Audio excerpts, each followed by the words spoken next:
Please welcome a player who has taken the game by storm since his arrival from Australia over 10 years ago. 3 times a Masters finalist, winner here in 2012, twice a UK champion. He's also a world champion. He is the Thunder from Down Under. Here's Neil Robertson.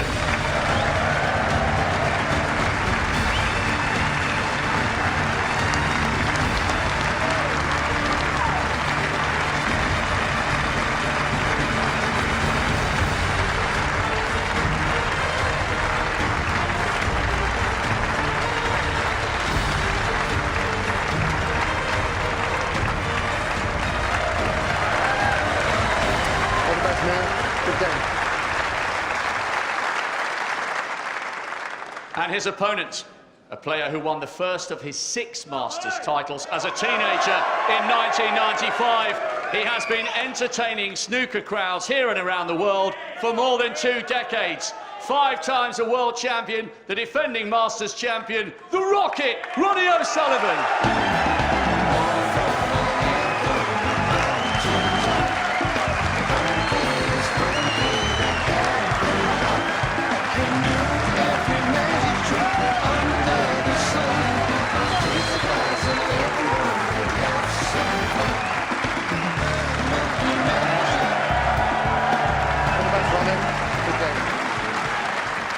Practically a guard. What an atmosphere, but that introduction was something very special, and Ronnie looks pretty relaxed. Ladies and gentlemen, he doesn't usually smile like that. So. Ronnie O'Sullivan to bet.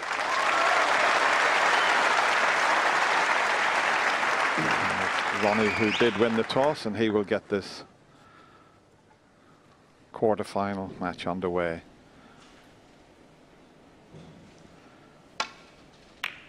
Very difficult to predict the winner of this one, John. Yes, the boys were talking at the top of the show about the records coming into this. I think probably the main match I'd concentrate on is that Welsh Open, because Robertson was 5-2 ahead in that before Ronnie put the afterburners on to win 7 frames on the trot, which I don't think anybody in the game had won 7 frames in a trot against Robertson. And then since then, of course, the semi-final in the European Masters, and Ronnie beat him 6-0. And made 5 breaks over 60 in that match. So whether Neil will be remembering that or this is just a case of another day, we'll soon find out. Ronnie O'Sullivan 4. Well, he come up short there. That was interesting because the table has been absolutely flying. A very quick cloth, but this is a new cloth on, and even if it's off the same roller cloth, it'll be interesting to see if this table plays as quick. It's the same table, but if the cloth plays as fast as the previous one, we'll find out in a couple of shots' time.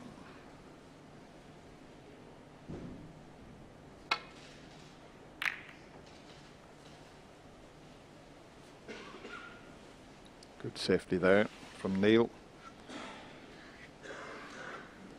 Might be able to get past the yellow and blue for that red, but looking at that angle, there's no value in taking that on because he'd be careering into the reds. If it was straight, he could have a go at it and get onto the black.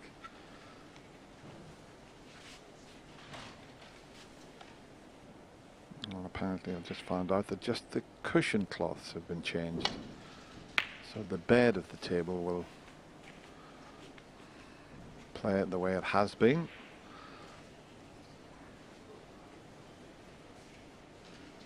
Strange why they would change the cushion cloths. They weren't really bouncing that much at all, John. No, I suppose if anything's going to wear out quicker, it will be the cloth on the cushions, of course, in the jaws of the pockets.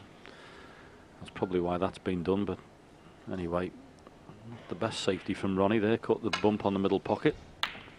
Excellent cueing from Neil Robertson. Looking straightforward, that.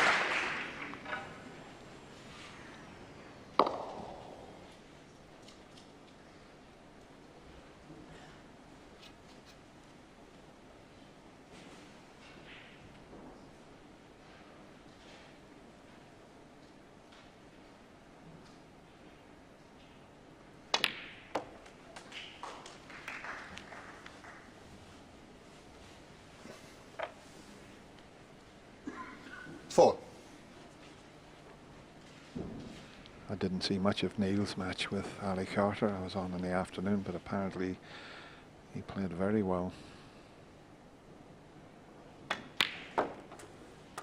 5. Yeah, I was chatting with Neil the other day just before he came out and played, and he was saying that scoring-wise, he felt like he was right back to his best. He made 13 century breaks in a little mini league thing he was playing in, so you don't do that unless you're hitting the ball properly. But one of the things you really do need to do if you're playing Ronnie O'Sullivan in what can be deemed his backyard is you need to have plenty of character. You need to stand up to it. That's where the Aussie grit comes into it. 13. Two fabulous players. You've got the abundance of natural talent in O'Sullivan, best player I've ever seen with a cue in his hand, and then you've got the Australian with a laser-like cue action, tremendous break builder and all-round match player with that Aussie grit. Great matchup. 18. I mean, what this player achieved in the 2013-2014 season might never be done again. To make 100 centuries in one season, that is extraordinary. 90. Still got a red in the middle there before he has to play any cannon, so he can stun this in and leave the one there. You can see it. In fact, there's a couple of them is available. He's coming up a little bit short though. Might just be okay. 26. He's having to go away from the black here, but 27. needs to pull up a little bit. That's okay.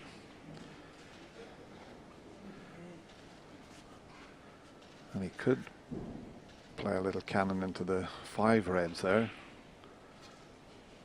because it's a thinnish one on the blue, and this could really open things up.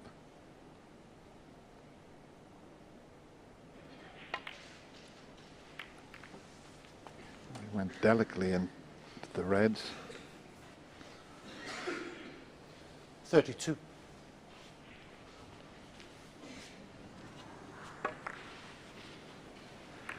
Yes, nicely played, that little cannon, but got to come out a little better. Just got to play this and avoid the cannon on the red that's near the side cushion when you pop this one. She's managed to do, and already by his demeanour in this break, you can see Neil Robertson knows the importance of a good start in this match. He looks tuned up and ready to go right from the off. Started the season off pretty well, won early on and had a semi-final, and a couple of disappointing results by his own standards since then, but as I say, starting to make all those centuries in the last couple of weeks, and the hard graft he's put in over Christmas time. If he gets back to his best, he'll take some stopping. He's that good.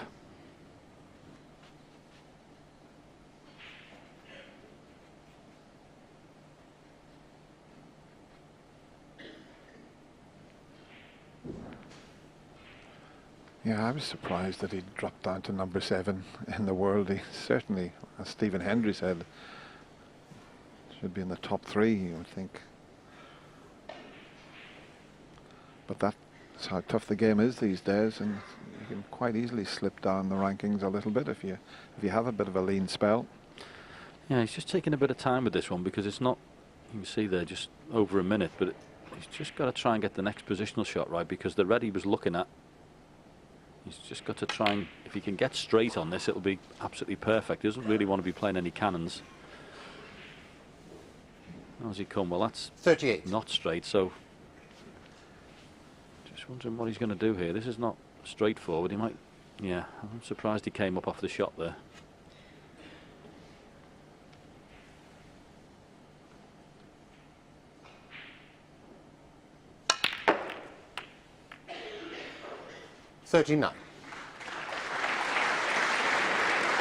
Well, he didn't want to risk the delicate little cannon to hold on the black there.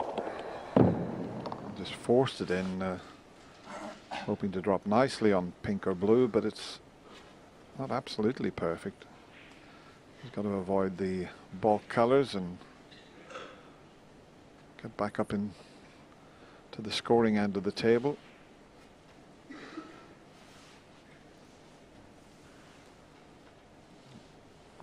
Yeah, in and out of the balk area. I think those two reds that are near the black definitely pot. He couldn't have hit that much better. That was a lovely 44. shot. Really well controlled. Looking in good, Nick.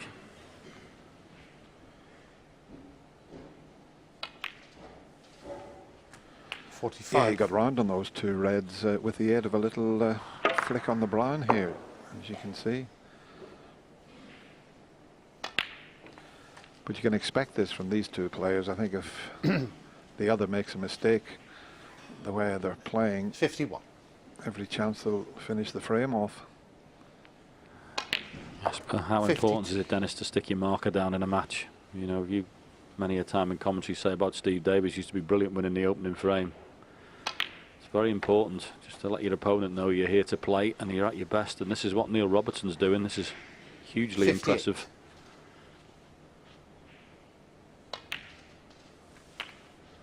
$59.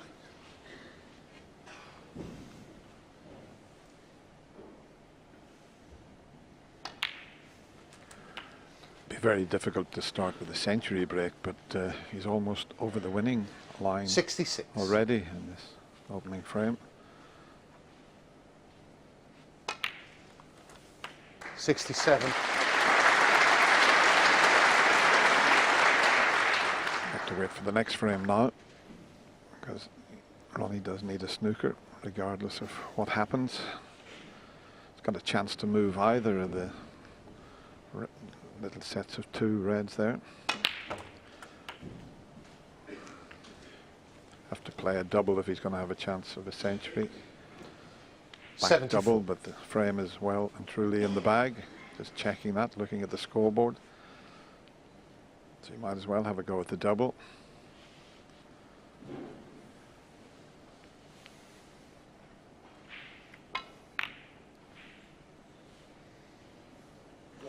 Neil Robertson, 74. Well, no century break, but what a start from the Australian. He got one chance and that was all he needed. And that lovely break has given him the opening frame. It's 1-0 to Neil Robertson.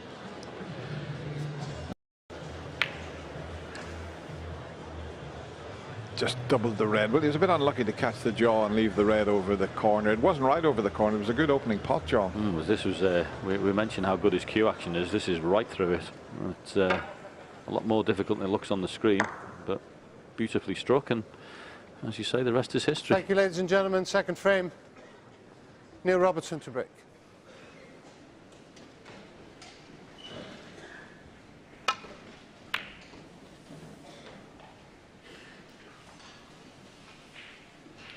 Well, that's a pity. The break-off shot is just put a red right next to the black and put it out of commission.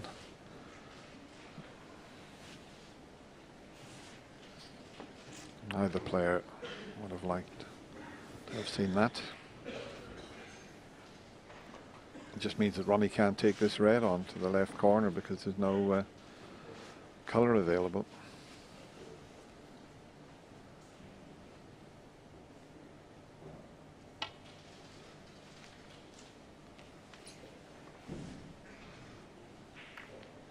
Touching ball would help. Touching ball. Touching, yeah. And Yander has declared touching ball.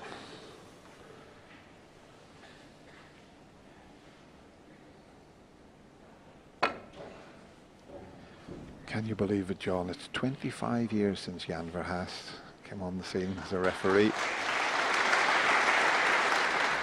Yeah, one of the very best and a lovely man. We've all got older together.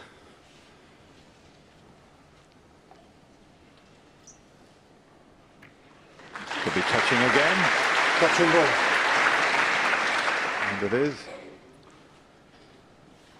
Ronnie might as well just stay where he is because he's going back into a similar position. Sorry.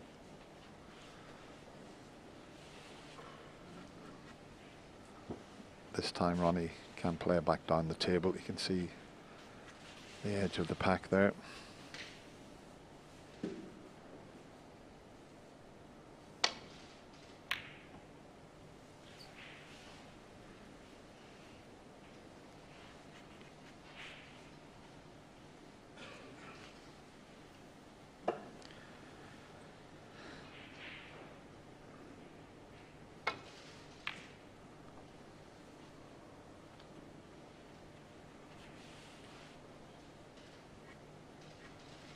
There's Ronnie's good friend Damien Hirst, renowned artist. He didn't think he'd be back today because he thought Liang Wenbo would have potted the black and knocked Ronnie out. Missed a very easy black to knock the 6 times former champion out. Foul. Doesn't want to leave a free Miss. ball here, Neil Robertson 5. and he hasn't, but he's left a long pot on. I wonder how Neil will take this. Will he go around the back of the... I'll just show you again. He just caught the blue. But Neil can play around on the blue, or he could play to nudge the red away from the black.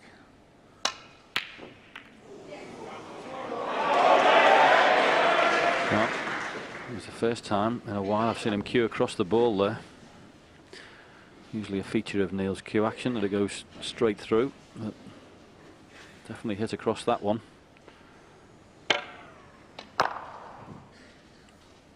And first scoring opportunity for Ronnie O'Sullivan.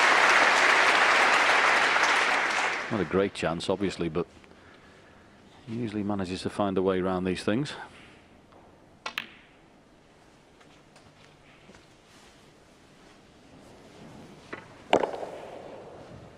Three.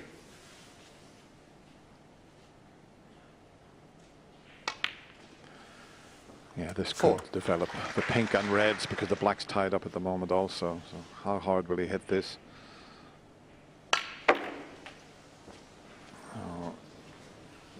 Might just be able to get through. 9. It's tight though. It's very tight. In fact, I don't think he can get through to it. Bit unlucky there with the split. Yeah, it wasn't totally ideal on the blue. He couldn't get loads of power into that. Ronnie O'Sullivan 9. But he'd be very disappointed if he doesn't cover it. That red with the blue. He wouldn't have been playing to leave the red there.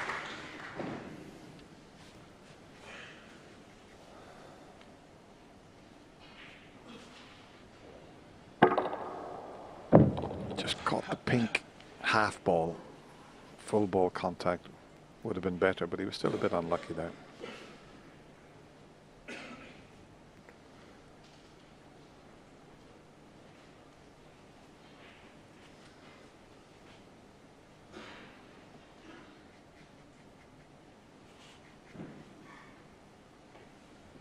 Difficult thing for Neil here, of course. He's playing off the side of the pack here, but obviously that red on the left hand side is the one he's got to keep covered.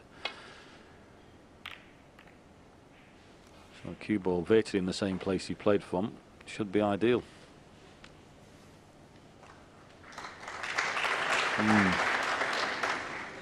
Well, he hasn't done that.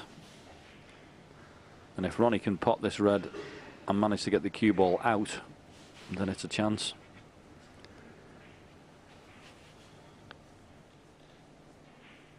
He could finish on the pink here if he hits the reds.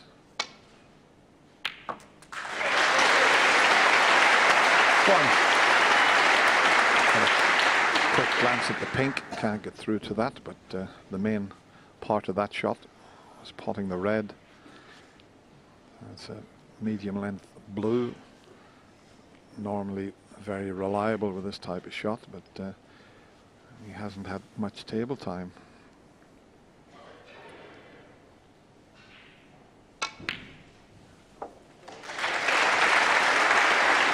Excellent cueing that was. Right the way through it, beautifully 6. struck.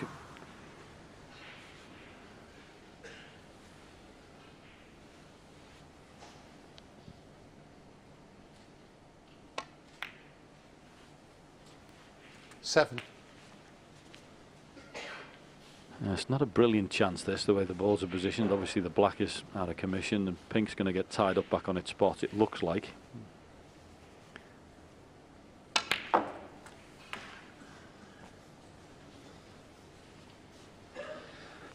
Now, is there enough room? That's the ball marker that will tell the referee whether it spots, and there is enough room. And as John mentioned, the pink now tied up, so he'll have 30. to play up for the blue. He had a look to see if the pink would go into the left corner, but we'll find out the way he plays the positional side of the shot, if it pots or not. Well, it does. 14. The pink does pass that red by the looks of things. Well, maybe not.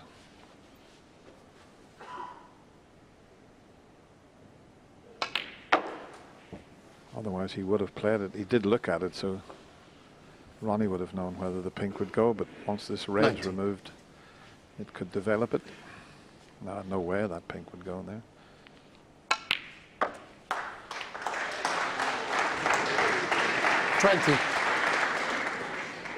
Yeah, just can't quite get the position he likes at the moment. He's just slightly off with each shot, and of course the bump there doesn't help because it actually puts him straight on the blue. Like to have been top side.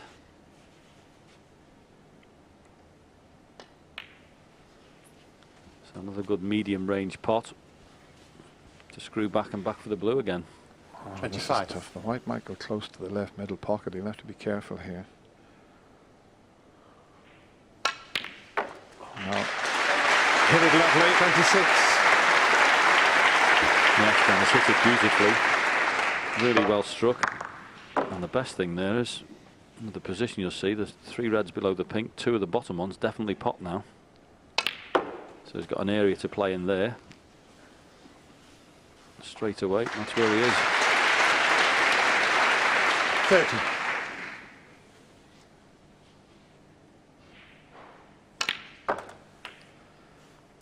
Well, there didn't look to be many points available to him when he came to the table. The balls were all tied up. He's making a terrific job of this. Always nice to see the big breaks going in when they're all sitting nicely. 36. But when you see them having to work hard like this, it's very skillful 37. indeed. Now if he's straight, now he's got a slight angle, so he can force this in.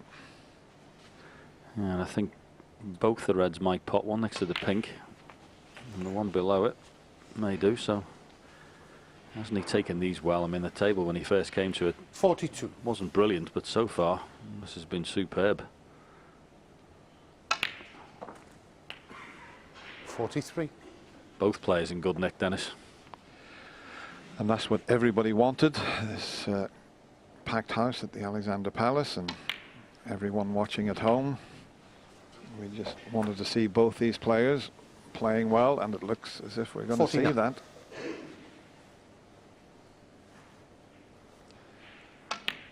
There's always 50. something a bit special about England playing Australia at any sport.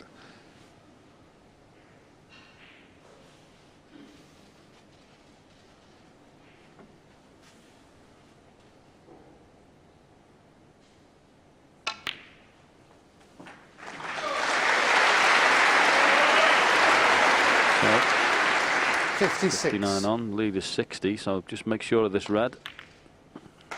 57. An absolutely wonderful break this. Not many players I can think of would have come to the table and won the frame from this visit, but O'Sullivan has. Absolutely brilliant break. 63. Neil's having a look. Ronnie O'Sullivan, 63. And he's signal to the referee that that's enough. So Ronnie O'Sullivan has returned the compliment. He got one chance and he made enough to win the frame. Great stuff, 1 each. I like that, Hazel. It's brisk and it's brilliant, but that's not a brilliant break-off shot from Ronnie, although I suppose he's got away with it a little bit.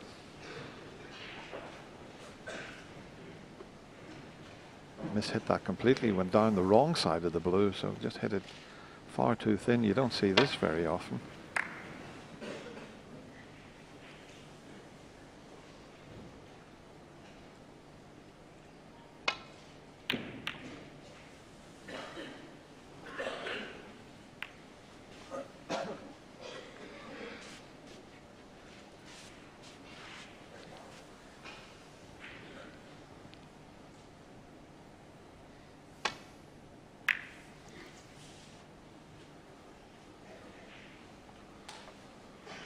Excellent. Great weight on the cue ball, but slightly took it off the side of the pack, opened a few balls out.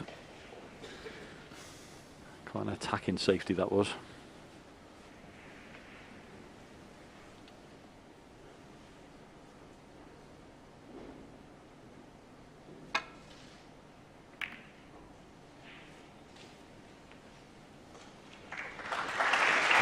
What a terrific return from the Australian. And I think it's going to play a key part in this match. The safety and tactical side of the game is who puts in the better safety shot that's going to create the better chances. Yes, he can just sneak past the yellow, I think, for the bottom red. Just double checking on that. Well, is it tight? That's maybe why he's having a look at this end of the table, but he's thinking about leaving the cue ball up this end.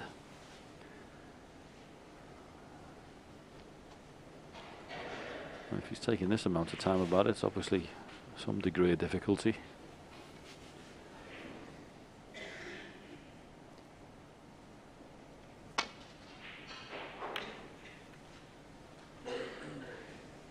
Yeah, the white's close.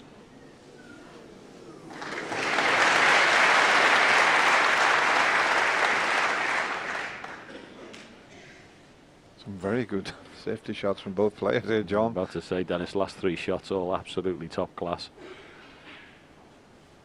You're going to need another one. That path is blocked off now. The one can't clip off the one that was near the side of the pink, so that's gone. I mean, in a perfect world, Near'd like to be play off the red you can see there and go off the side cushion and just dump the cue ball on the top rail, but he can't do that either. Can't see the right side of it.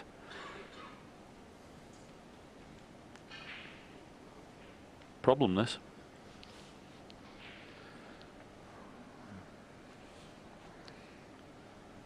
He'll try to find the safety shot. There's a potable red, the one that's closest to the black, but if you missed that, you'd leave all sorts. So can he find the correct spot this end of the table? That's pretty good.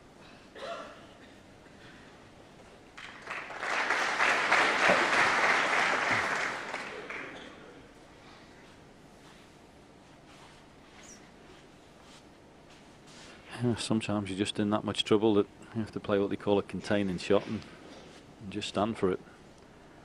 He played it well, got himself out of trouble.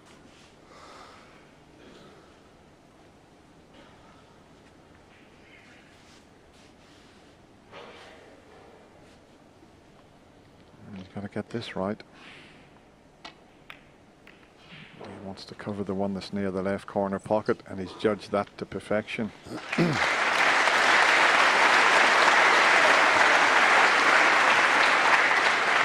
Had to get a good length in the cue ball. If he had to come up short with a potter like me, Robertson, he would have taken that on. But you can't pot them if you can't see them. No, it's the old adage you used to say, didn't it? Chess with balls, isn't it? It's certainly chess at the moment. That's four or five shots, all been top class. All trying to put the opponent in the maximum amount of trouble.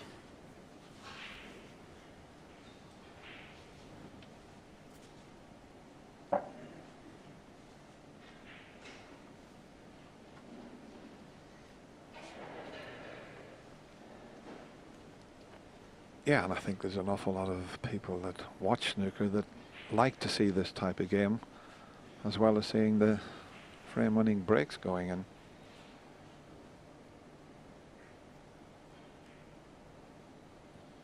He's just trying to drop dead weight on a red on the top cushion, is he? Or, well, he hasn't judged that how he wanted it. That's a big mistake. Big mistake.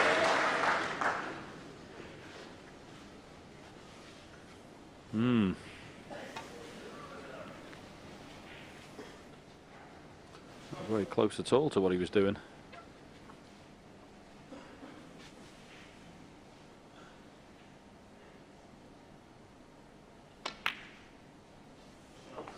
One.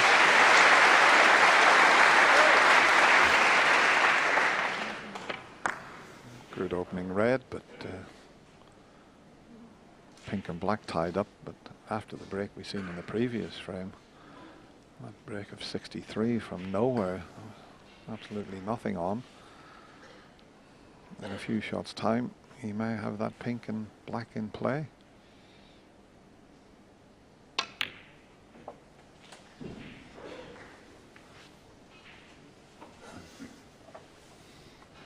Funny enough, he didn't hit that one very well at all. Just about sneaked in off the right-hand jaw there. That's not how he played it. It's just a bit too close for comfort, missing that one. So change your plan with his positional play.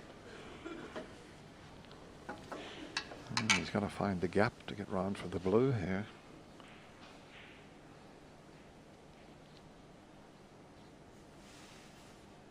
He's not made his mind up yet to what shot he's playing here.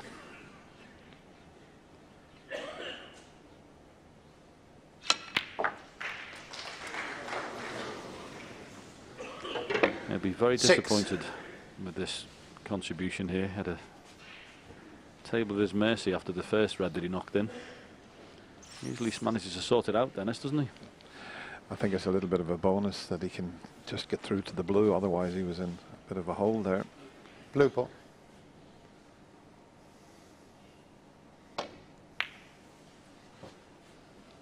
Ronnie O'Sullivan 6.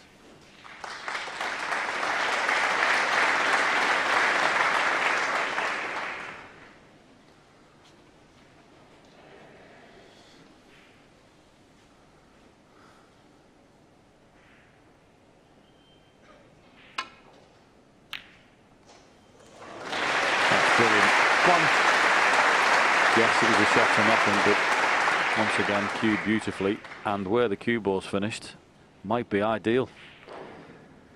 Okay, they're far from easy along the top cushion like that, but the fact he's got an angle, and you can see the long pot straight in the middle of the pocket.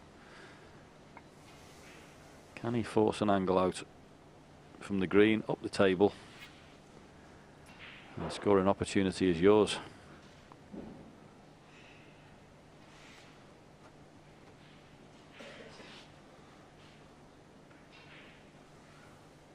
He needs to get somewhere, well, anywhere near the circle would leave him a red if he can force the angle.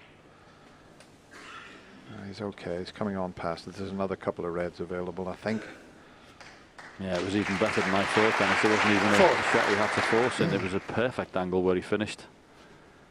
So there was no problem there getting back down the table. So Ronnie had a first look at these reds and colours. What can Neil Robertson make from them?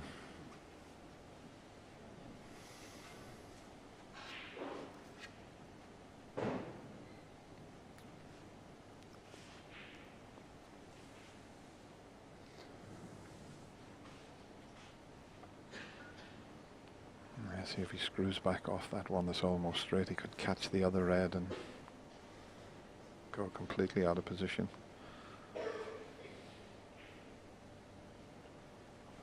Yeah, it's a funny situation. Not ideal on either of them. When he's come down the table, he must have thought, "Oh, I'll be perfect here. Got to be on something." Well, he is, but it's just requires a bit more positional play. And it's his turn to make a mess of it. I don't know what that shot was, but it wasn't what he wanted.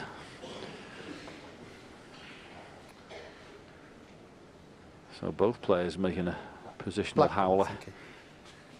He needs a thin one here to avoid the middle pocket.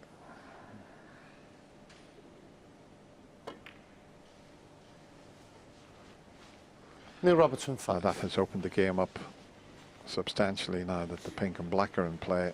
One mistake now could be very costly. Yeah, if you'd have told me it'd only be 6 points to 5 after those two chances they'd been given, I'd never have believed it with these two.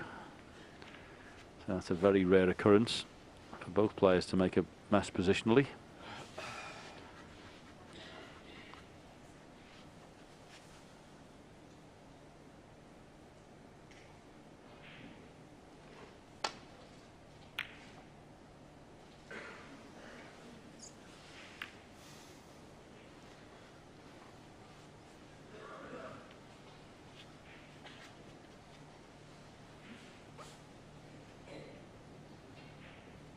I would suggest looking at this table though, Dennis, whoever makes the next mistake or pots the next one, they won't be making too much of a positional error with the way the balls are now.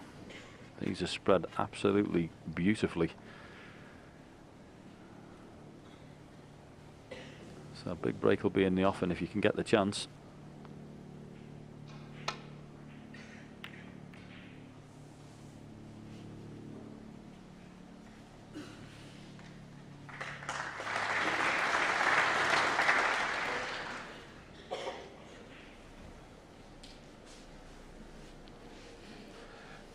There's a couple of routes back down the table for Ronnie. If you can see the one on the right side of the table, you can thin one off that, but I prefer the other one, the left side of the table, to double it back towards the black, and the white will head back up past the yellow and blue.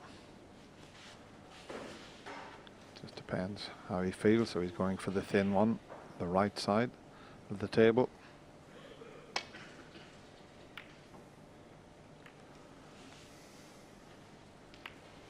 Oh, this could be a nice flick.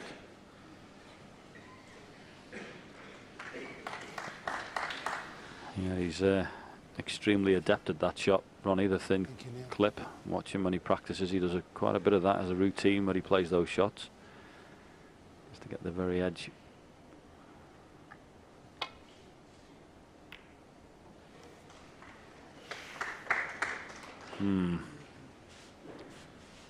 Hit the red, but no great pace on the cue ball there.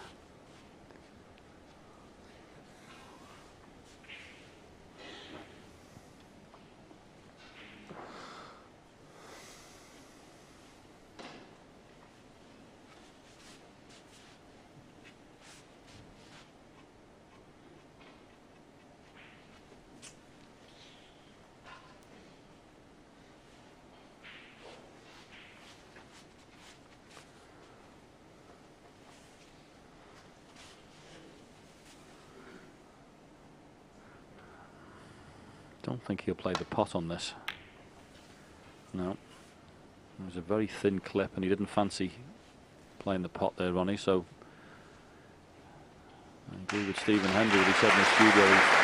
He's fully focused today. Ultimate respect for his opponent there. Didn't take any liberties with that shot.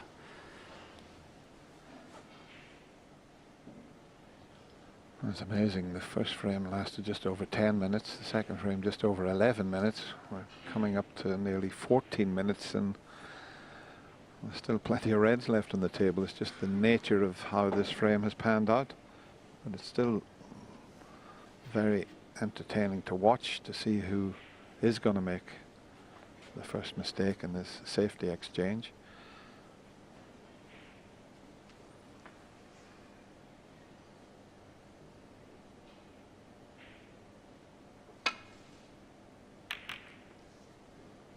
Oh, that's the first mistake. And you know what, Dennis, that's, even though you're as good as O'Sullivan, that's your reward for the last shot, because as I mentioned, he could have played a thin clip on a pot there. He refused it, he played the safety, and this is his reward for it. Always looking like trouble, that shot, wasn't it? He nearly actually fluked the red there in the middle, but still he's tight on the cushion, so needs a good shot to get nicely on the color here.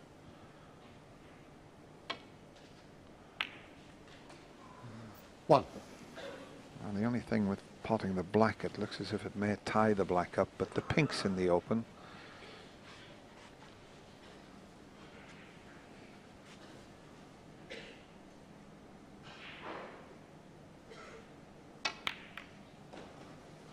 So he could win this frame with just potting reds and pinks, believe it or not, because the black's out of commission. Eight. But there's let's see, there's 5 reds nicely placed where he could keep staying on the pink.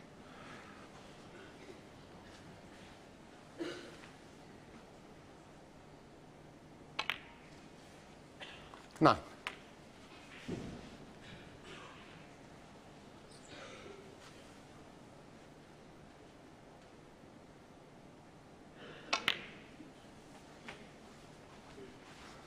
And it's lovely to watch when you play these little stun and screw shots. 15. It's the secret of break building.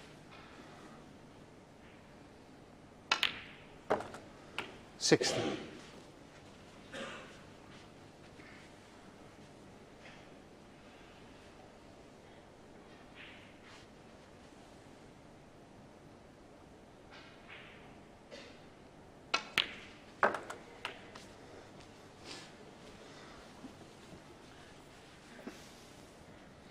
$22.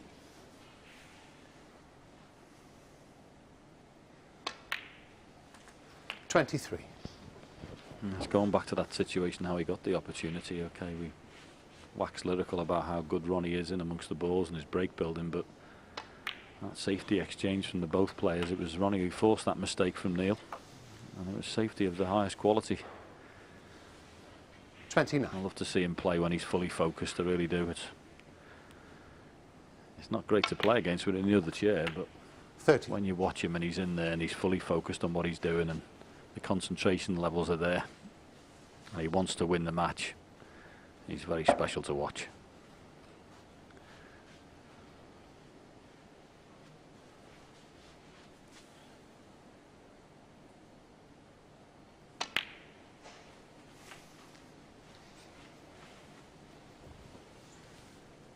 $36. 37. Well, he's done well here. He's had 4 pinks. This is the 5th pink coming up. It's getting more difficult now. And he's playing into a gap there, and that's judged to perfection. 43. So he's going to need 44. one more of the difficult reds, and if he's got a nice angle on the pink, he might be able to get on one.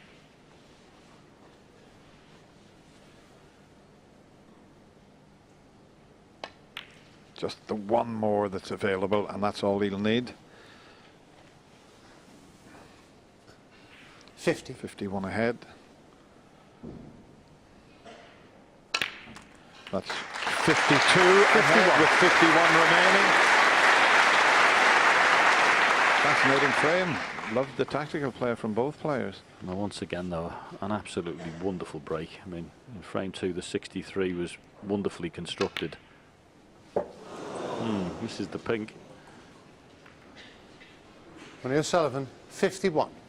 And the fact that that pink came down and just made a little canal on the black has opened up the 2 reds, so Neil will definitely be carrying on. A little lapse in concentration. He thought he was over the winning line. Had he have potted that red, Neil would have stayed in his seat, or the pink rather.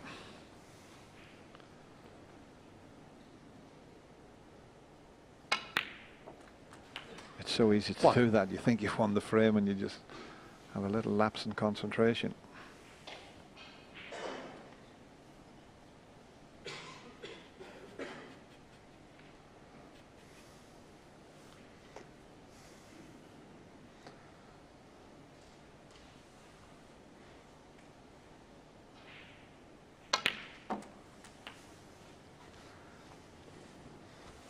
And there's the shot Ronnie played, misses the pink, comes down, okay, 7. He's missed it, but watch what happens here. Just flicks the black out the way and puts the 2 reds in play. 8. And because of that, he may have given himself a headache for the rest of this frame.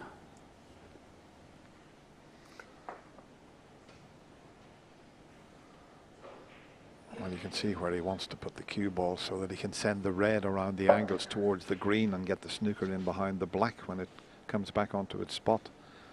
So this frame is far from over.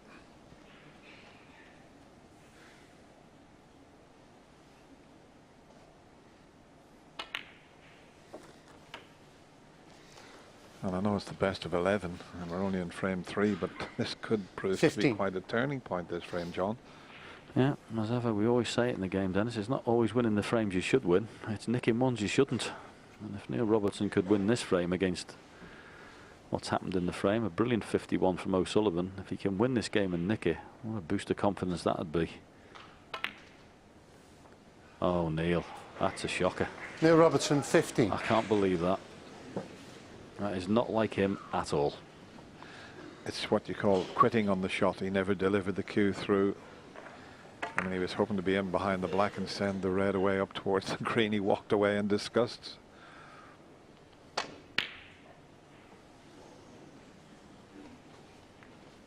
And there's another nice little flick.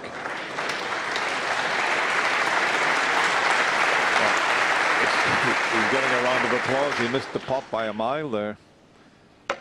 There's a trick shot, but the swerve never took.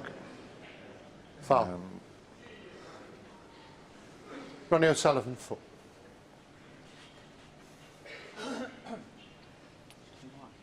Yeah. Still only 2 snookers needed. It was quite fortunate there, Ronnie, to miss the pot by such a long way and fluke the snooker. Oh, you're dead right, but it always seems to be the way, doesn't it? When you've been given an opportunity like Neil was and you miss that chance, the balls don't tend to forgive you for that. And that was a really good chance to get a snooker.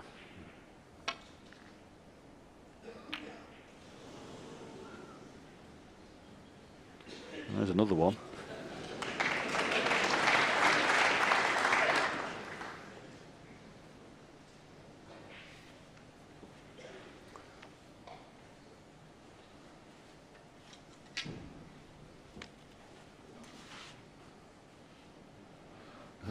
Neil feels that he can just snick this one.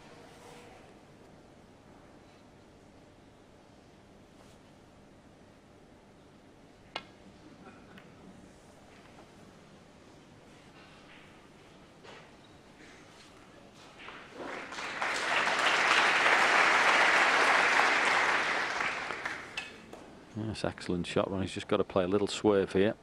Just be careful.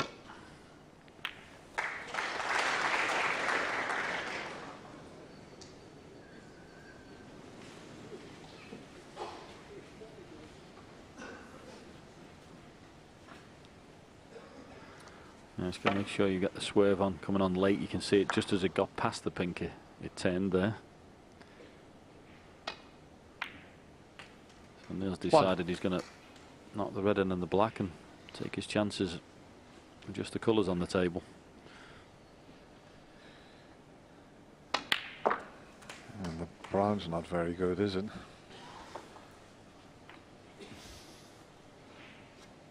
Eight.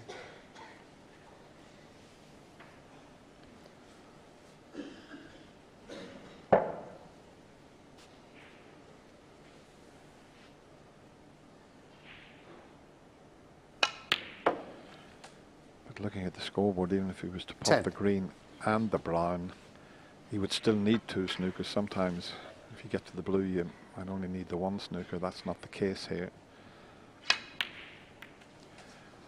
He'll start looking for the snookers 13. now, and there's a chance he can get up behind the black here. If he comes off the brown with a little bit of left hand side, he can send that white off the side cushion up behind the black. Has he hit it hard enough? Neil Robertson, Let's hit 13. that one again. Yeah, once again, not like him. He's not just a little bit out with that one as well. He's quite away. That was a chance.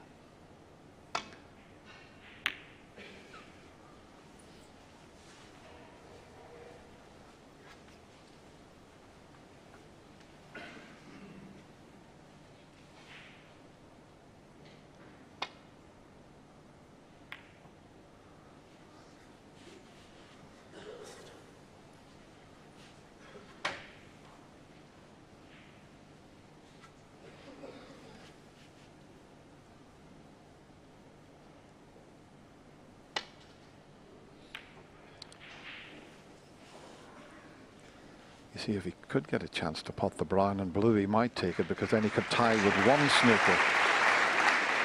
He had a quick glance at the scoreboard and he'd worked that out, had Neil. Yes, thought about that myself, Dennis, but if he didn't do it the first time, when he had the chance with the brown before, I don't know when he's going to do it now.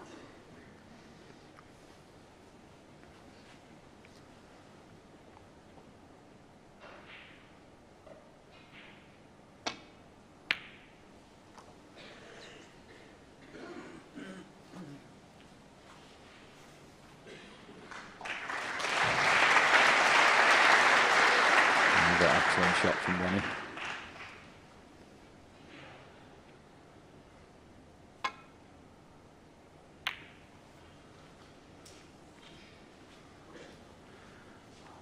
So one good long pot should be the end of this frame.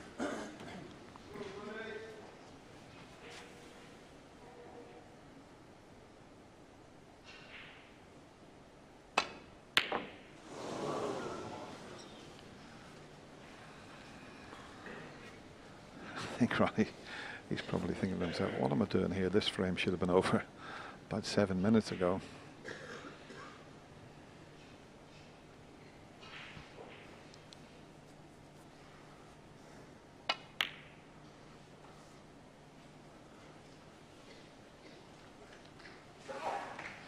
That's a snooker. But I think he can get enough side to miss the black and swing it and hit the brown. Ooh, only just.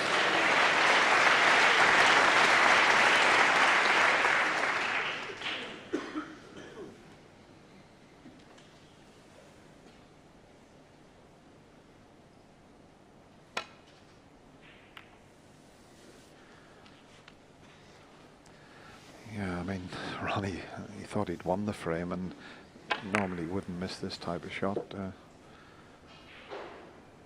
because Neil would have stayed in his seat had that pink and gone in. Now this brown is close. Now will Neil think about potting the brown and blue? Can he see the brown to pot it? He can.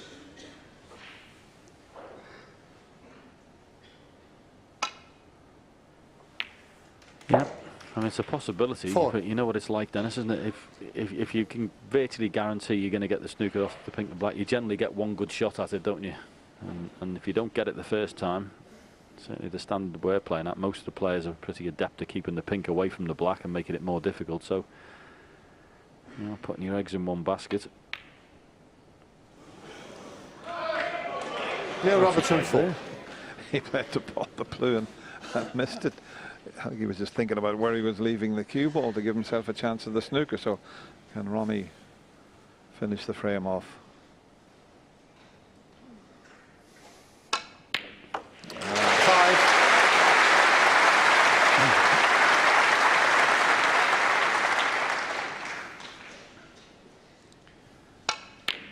Doesn't matter about the pink.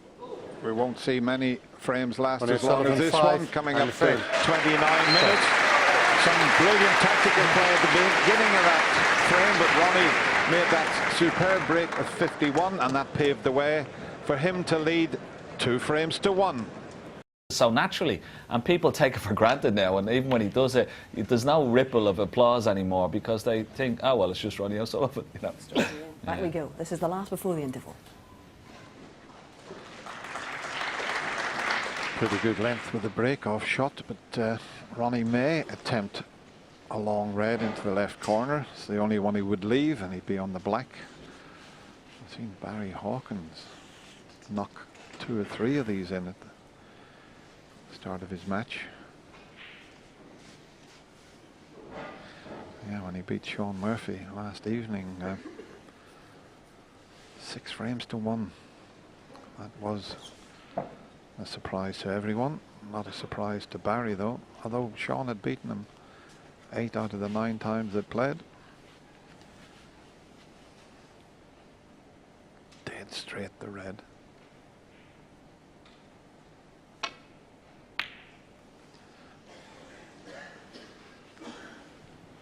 Yeah, very difficult shots those, and of course the one thing you're hoping you don't do is get the double kiss, and we managed to miss that one. Yeah, it's interesting the boys were talking about Ronnie playing his safety shots with the side. It's to swing the cue ball around. I think it's actually in some ways a little bit easier to judge than just playing plain ball. Just playing plain ball and taking the cue ball up and down the table is difficult to get the absolute pace right, where sometimes playing around angles and using a bit of side, you can more or less guarantee you get closer to the cushion. So that's why he does a lot of it. I watched him practice quite a bit, and trust me, he puts plenty of time in on his safety play as well.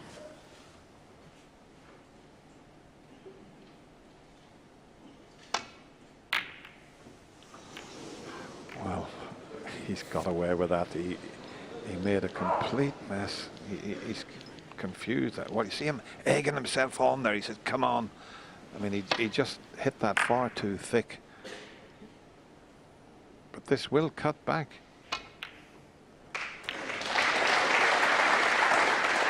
One. Wow. Giving himself a bit of a telling off there.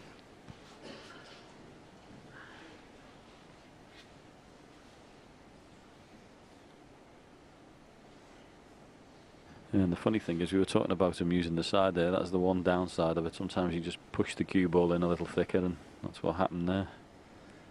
Not like him. So big frame for Neil Robertson to try and level going into the interval. Yeah, he might play for the blue here, get it back on its spot. The pink's tied up, the black's off its spot. He can pop this red into the left corner and finish nicely on the blue, get it back on its spot. That will certainly help things.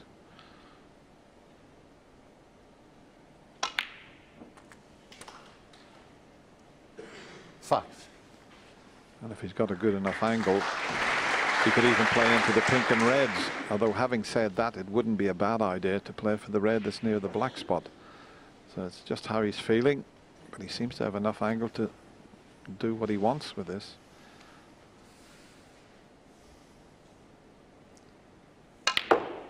So it's into the pink and reds, and it's misjudged. That was a wide target. Yeah. 10. Okay, he could have hit them and it could have gone right. But I actually thought he would play on the loose reds there, Dennis. There's a few of them available. There you go. Live and die by your decisions. But he'd be disappointed Neil Robertson, 10. from where he was on the blue not to have scored more points.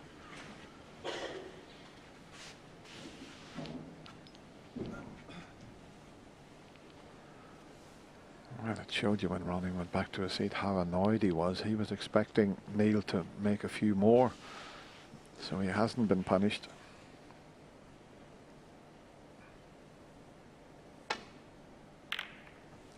See, I like that safety shot. That's brought the pink into play.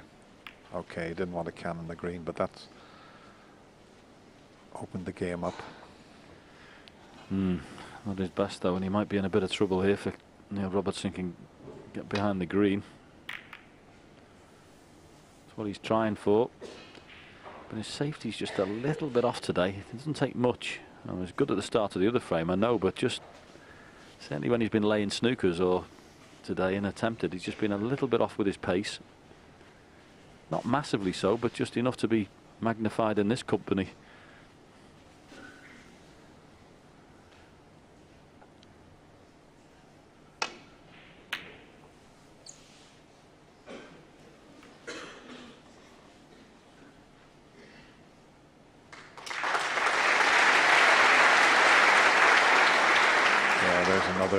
Beauty. Look at the safety success rate, 92%, Ronnie O'Sullivan.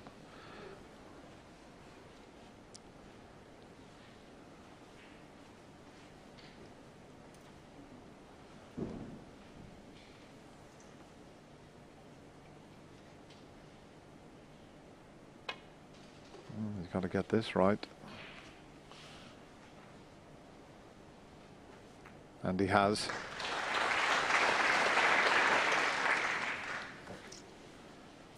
Pinpoint accuracy there, because he could have left one for the left corner, one for the middle. Yes, and it's not touching ball, so it's awkward to get back down to the balk area. There might be a bit of tapping going on here. Can't see what else he can do. Is that a tap or a tip? You know, the tip tapping we said. I'm not sure what that was, but it has finished awkward here.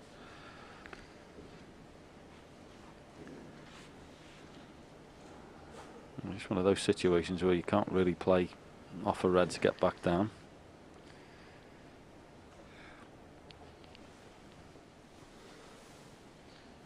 Touching ball. Touching ball has resolved the situation, thankfully, and no more tipping and tapping.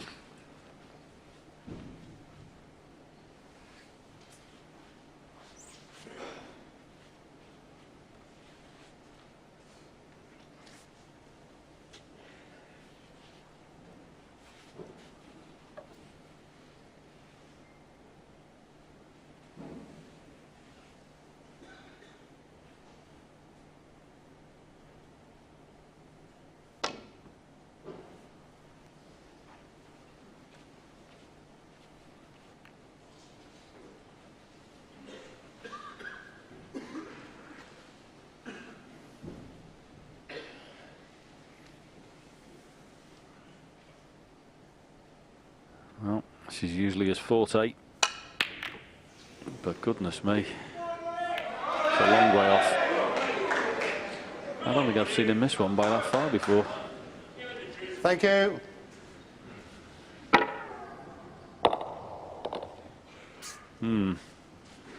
Little worrying.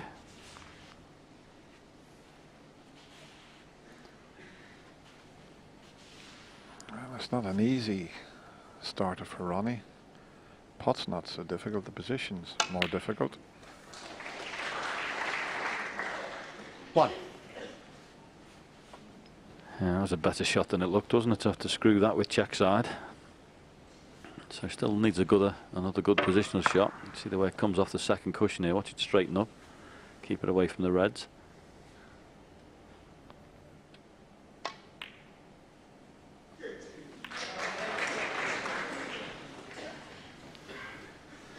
He made sure of the pot there, but 6. didn't avoid the yellow. So.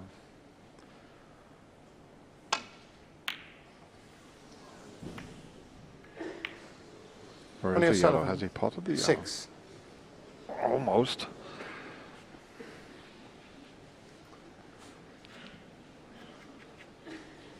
Well, it wasn't an easy chance that, but you know, Robertson would be delighted he only got 6 points off it. I must have thought when he missed that long pot by a mile he was going to be in big trouble.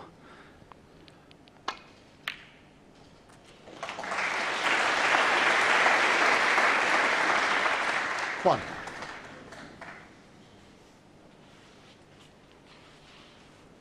It's still a little awkward, this. He's looking at the brown, but I don't think he's got enough angle to get up off the brown, and the yellow, he needs to get plenty of side on it to get up at least past the blue spot area. He'd like to get a bit closer to the reds. And he's got to avoid the middle pockets when he plays this. Yeah, big shot this really. You just get position.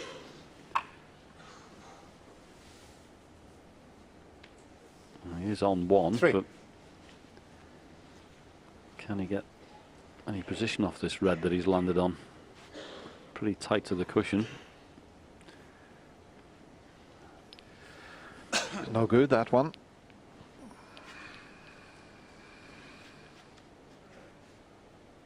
You have to play something a bit special to get onto the pink from that red. Very awkward.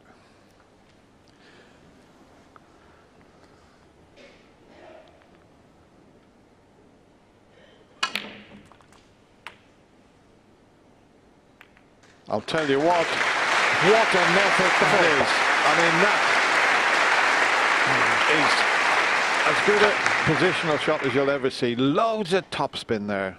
That was a bit special. Well, you don't see a better shot play today than that one. That was absolutely fabulous.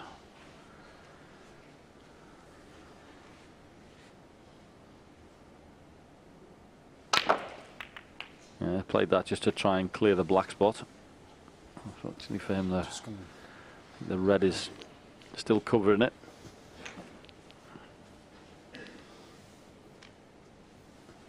$11.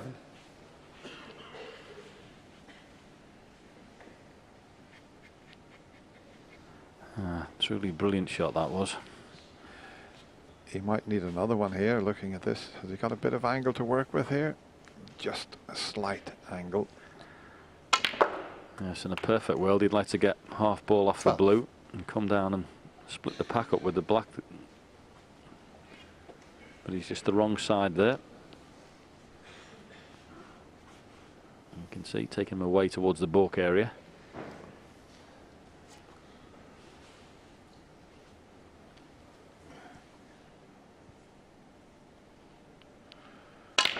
Well, just look at the cue power of the Australian there.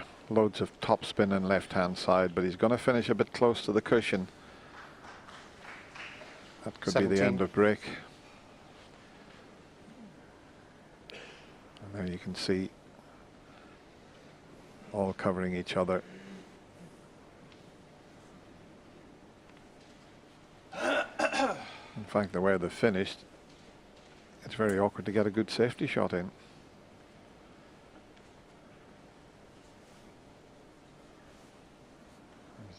nestling onto the black here. Neil Robertson, 17th.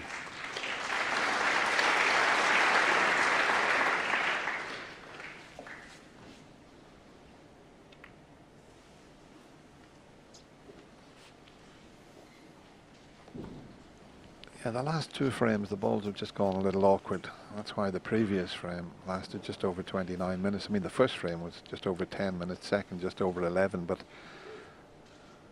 sometimes the balls dictate what happens, and we're back to tipping and tapping again.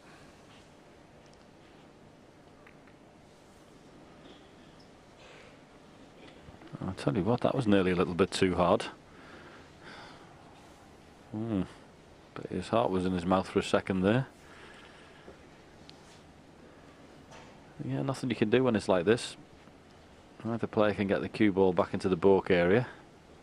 So you've got to keep playing till an opportunity arises to do so.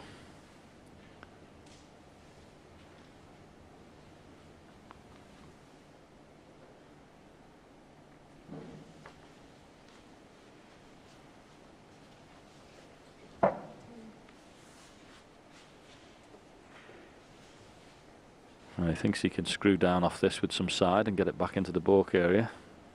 Got to be careful with these though, don't play a push shot.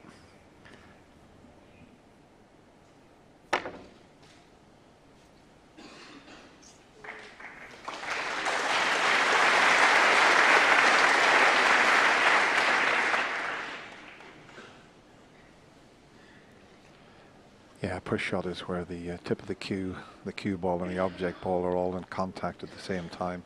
It's tough for the referee to decide what is a push shot, but the player normally would walk away from the table and declare it. You know yourself if you pushed it. But look at this for a safety. Yeah, great shot. That's trouble. Yeah. All covered up there. Nothing too appetising down either side. So Ronnie was just looking to see if he could drop on the red that's nearest to the top cushion.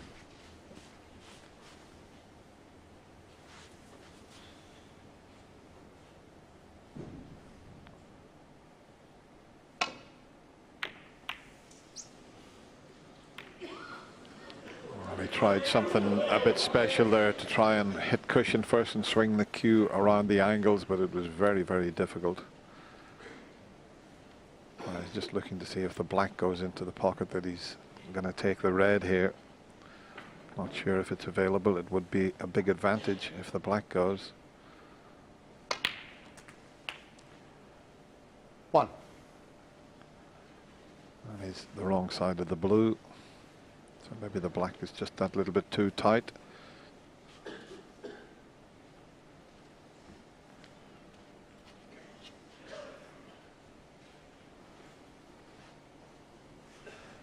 Well, that looks as if it would, if you were in behind the black, it looks as if you'd be able to pot it.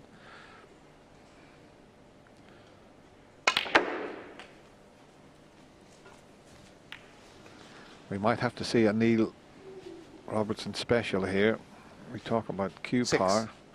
If he takes this red to the right corner, he's got to get a lot of action on this. Now just have a look at this.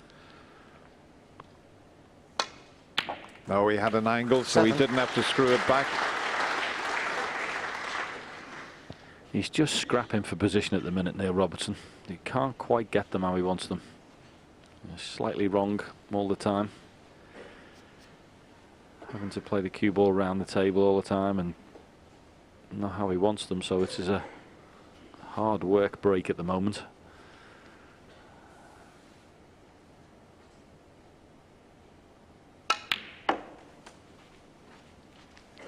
Yeah, mid-session interval coming up after this frame. I mean, the first two frames, both players got one chance and made enough to win the frame, but the last two frames, the balls have gone so awkward.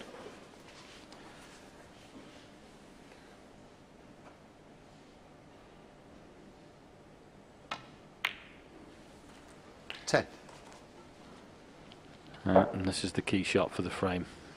Pots the black. Should play a little cannon onto the red when he runs through, or he can play a little stun onto it. Should leave the other red available. A big chance. And it's in, so no real reason now from this position, other than bad 70. fortune or a kick or something, why he shouldn't win this frame.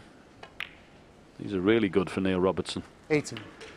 And it's a good effort, because he missed 1 or 2 shots in this frame and lost the cue ball a couple of times. One attempt at a long pot was a long way away.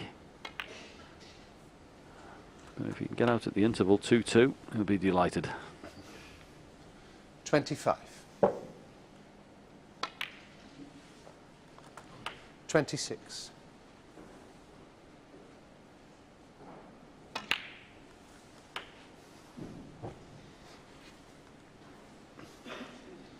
33. 34. He won't be coming back to the table here. He'll be heading straight off for his mid-session interval. And sometimes the interval can change things around, and as I said, the last 2 frames 39. been very awkward.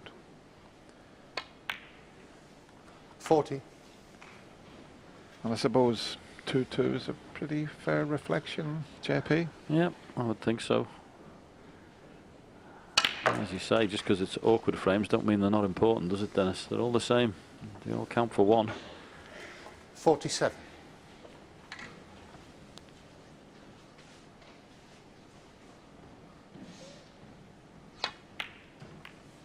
Doesn't matter about that. 47. Ronnie's on his way out of the arena. Neil Robertson. So a couple of awkward frames, 2 very good opening frames, and we go to the mid-session interval.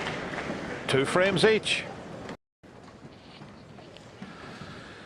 Well, with the mid-session interval, I've changed things around. As we had 2 very good opening frames, and players are just waiting while some of the spectators return to their seats. Thank you, ladies and gentlemen. Frame 5. Ronnie O'Sullivan to break. Yeah, 2 scrappy frames, but still very intriguing.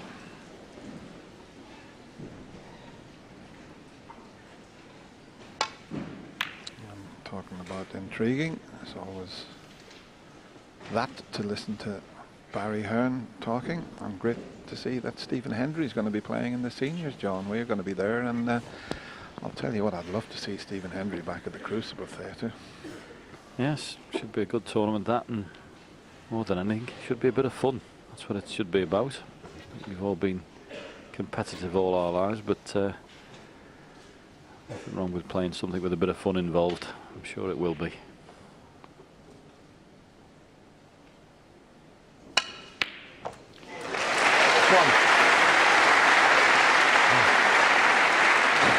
Well, I said the mid-session interval might change things around. Have a look at that for an opening pot.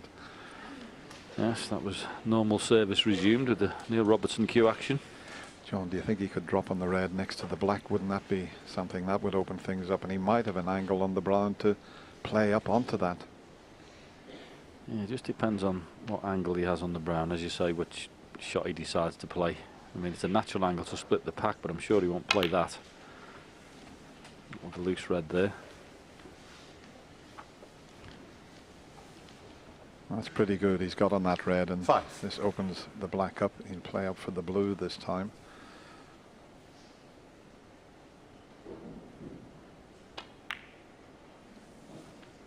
Six.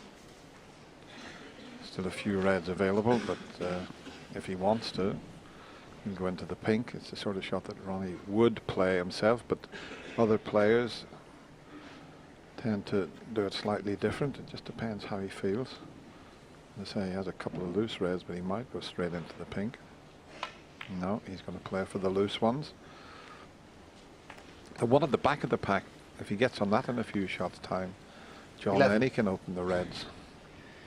Yes, Dennis, he may play in a way for that as well, where he leaves the cue ball low and pots the red and screws off the pack, and you bring reds into play and maintain position. So all depends on how he goes about it. There's the shot he's got now, so he can either, he's got a choice. He can either power it through, but generally the players play the screw 19. back, pot this and back for the black and hopefully bring a few reds more into play. 20. A lot more pressure on this shot than there should have been.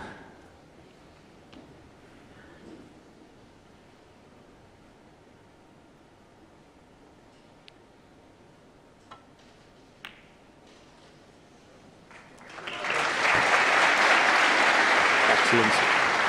Must have read your book, John. 27. John Parrott was probably the best player in the game at potting balls from when he was tight on the cushion. Should have had better positional play, shouldn't I?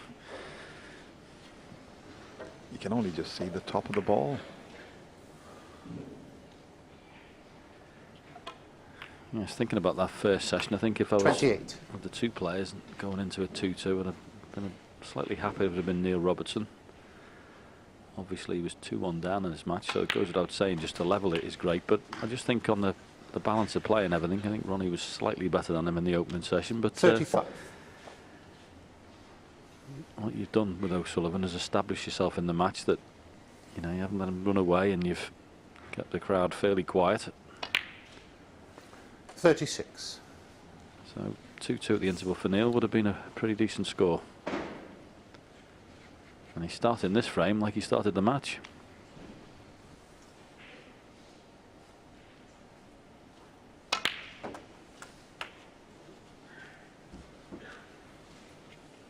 Still a couple more reds available 43. after this one.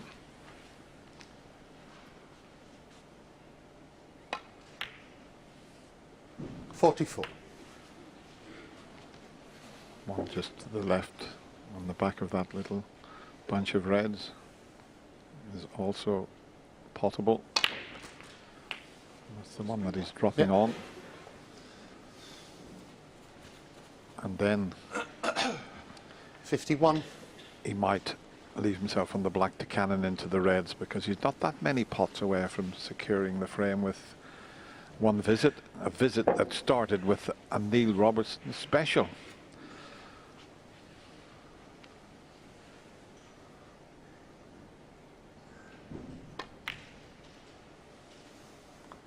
$52. He's got the angle to play the cannon now. This will determine as to whether he's going to win this frame at this visit. Yeah, he wants to cannon the red that's in the middle there, but he wanted to play that with a bit of screw. He stunned that in there. 59. Needed to have a bit of screw on it, so when he cannoned that, he come away towards the left-hand side of the table there, but he just stunned it in. He must have thought when he played it, Dennis, he was bound to be on one, but if he'd have played the screw shot, he virtually guaranteed he would have been. Yeah, now he's only 59 points, a very healthy lead, but not with the way the balls are situated. Well, he's far from being safe against an opponent like Ronnie O'Sullivan. So he could do with knocking something onto a cushion if he's playing the safety shot here, just as a little bit of insurance. But it's not going to be easy to put a red safe and guarantee a good position for the cue ball.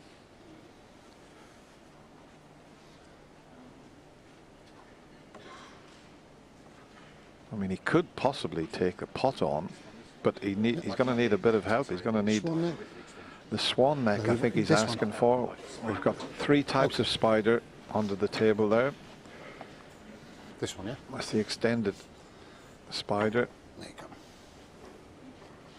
I mean, he can play this as a shot to nothing, but it's awkward cueing. I mean, he's going to need the extension on his cue. He won't be able to really see the shot because he's so far away from it. His eye line, he'll just have to judge it because the cue will be so far up in the air. I mean, it helps that he's just over 6 feet tall. So you play the pot and play the safety shot also. Awkward.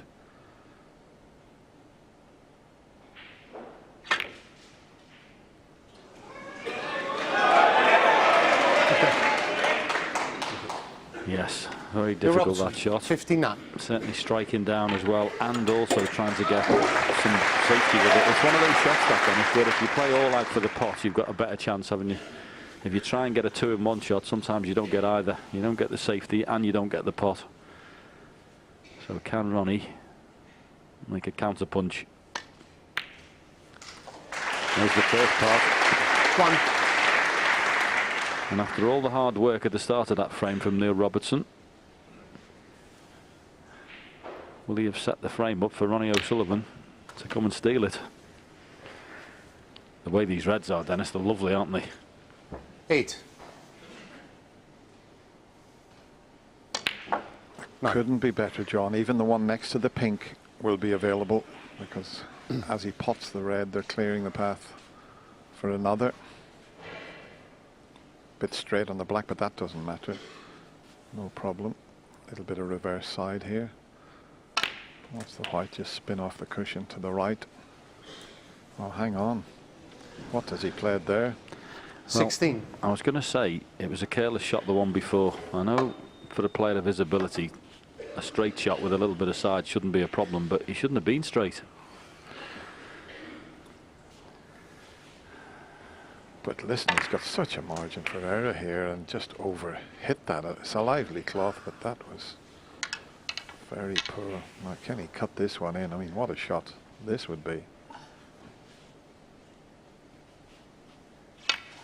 No. So that Ronnie O'Sullivan, excellent 16. opportunity has disappeared rapidly.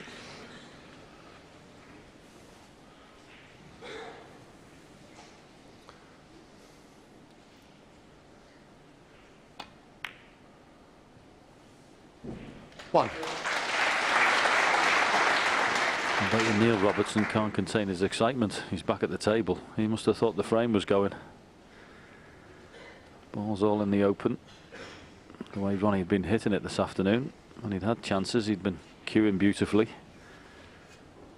He's amazed he's back at the table.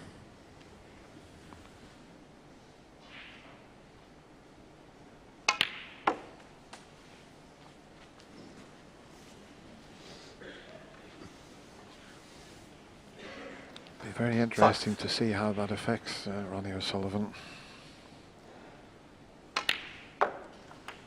6.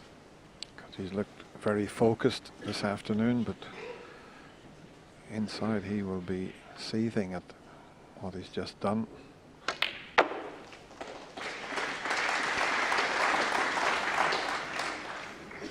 Yes, if you want to give your opponent 11. any more confidence, keep doing what you've just done. 12. Neil will be feeding off that.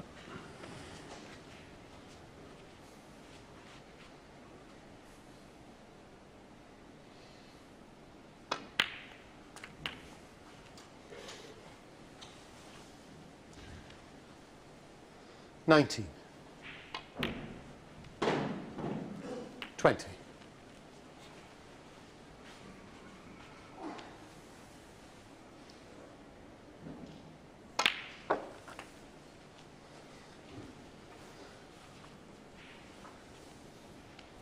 $27.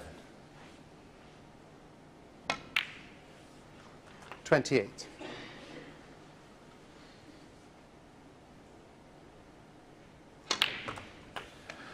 Complete contrast to the two frames before the mid-session interval, which lasted for just over 29 minutes 35. and almost 20 minutes. 37. This has been going, well, less than 12 minutes.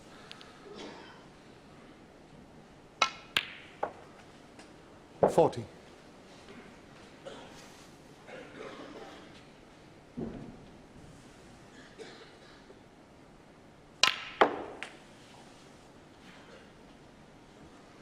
A little bit of an 44. exhibition shot. So much side on that there. Looked like the white was going to stop near the cushion behind the black, and then the side just spun it up the table. 49.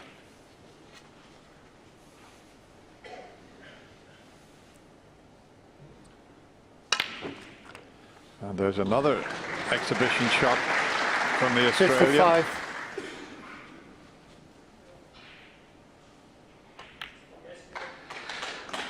And is that in? Yeah. 62 in the frame. 2 visits. Neil Robertson. An earlier break of 59. Ronnie had a chance to counter-attack. He didn't take it. And Neil cleared up the 62. The Australian leads 3 frames to 2. 62 and 59 there, so he appears to be in good stroke again.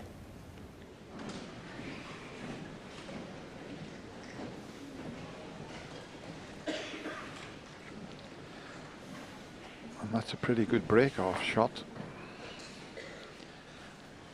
I mean, if the red wasn't near the black, Ronnie would have a go with the long red into the left corner and play it as a sort of shot to nothing. But because of the red next to the black, he can't. He would leave that on.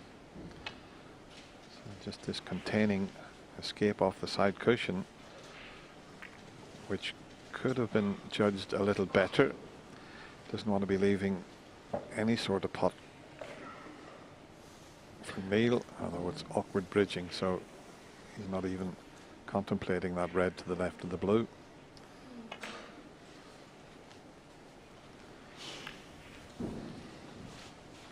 Well, he holds his hand up. That was a nice little flick off the brown to fluke the snooker.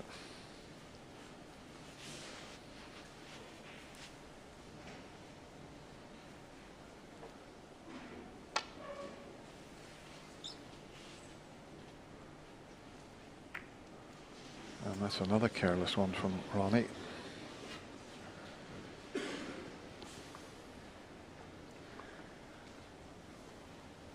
Just can't keep presenting opportunities.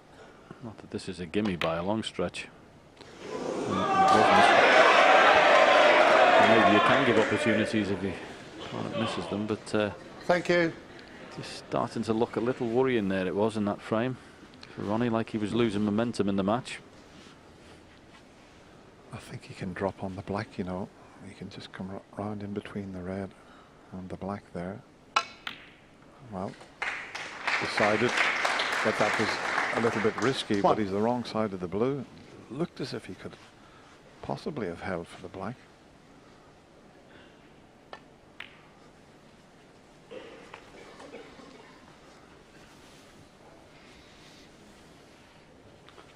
Six. Gonna have to swing this around the angles again to leave pink or blue.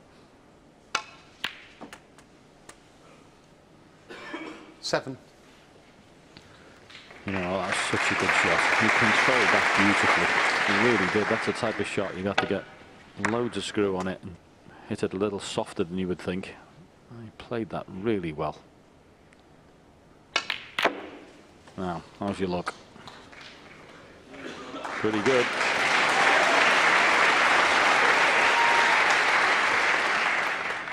Twelve.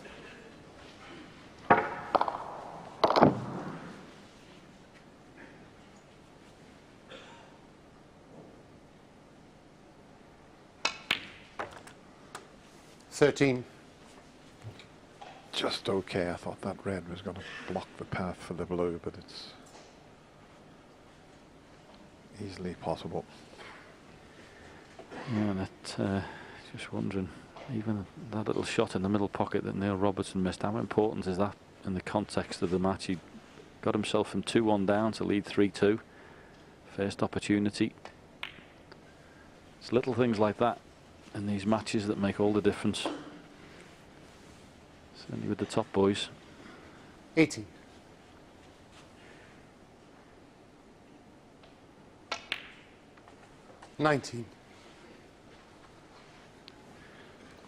Here's the shot in the middle pocket. Just hits the far jaw.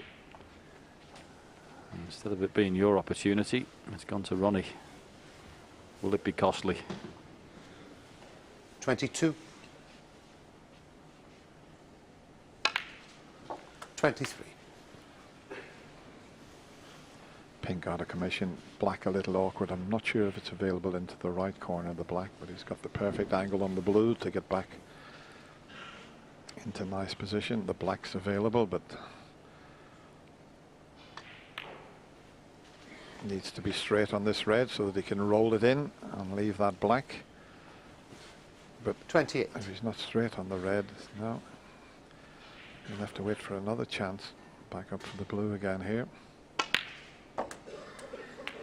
29. A little bit pacey this time, so a slight change of plan again. Yeah, one of those shots, Dennis, is where you probably err on the side of being a little pacey, just in case, you know, if you can end up on a ball colour instead. Oh, you don't want to be missing the green. Ronnie O'Sullivan, 29. Wow. Well, all I can put that down to is a lapse in concentration. Or maybe a little bit of the previous frame in his mind. Yeah. If he's not got position, he's been very lucky. Neil's looking at that red at the back. Does it pot? Difficult to know.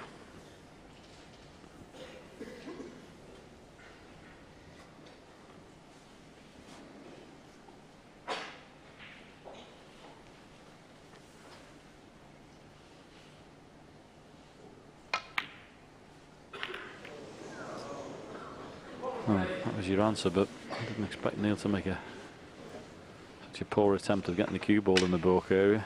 Not left anything, but given Ronnie an easier comeback.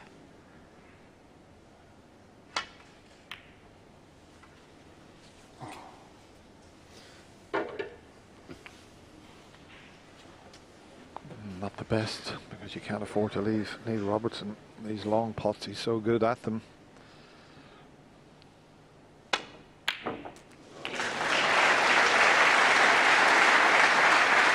Oh, and that's a useful cannon on the blue as we show you this terrific long pot again, but wobbled a few times, but without the cannon on the blue he would have been out of position there.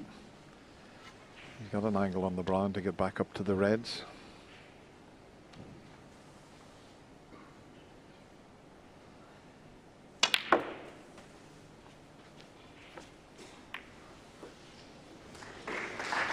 Settle for that. 5. I have to say, Dennis, one or two worrying signs at the moment that Ronnie O'Sullivan's looking second best in this match. Lost of position in the last with a chance of a clearance. Green off the spot that you wouldn't expect him to miss ever.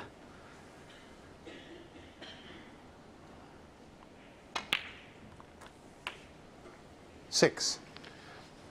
Yeah, and make no mistake about it, the Australian Neil Robertson will pick up on those couple of errors that Ronnie has made and will give him an extra little boost.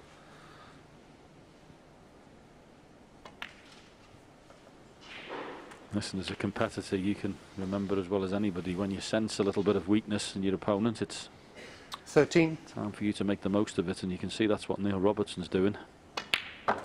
40.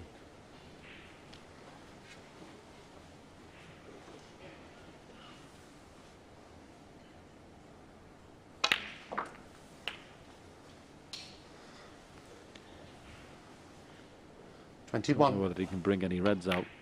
Yes, he could 22. just force through and bring the single red out. That was a good shot.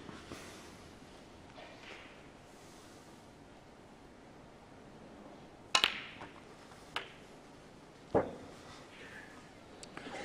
have done with getting a little bit more side on 29. that. He may have to go way up the table. If the blue's available, he can play on that. I mean, it'd be nice to get the blue back on the spot, but not essential. But that's what he's got in mind, to pot this red and leave himself on the blue and then get back up to the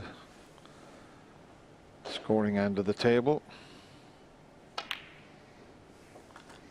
30.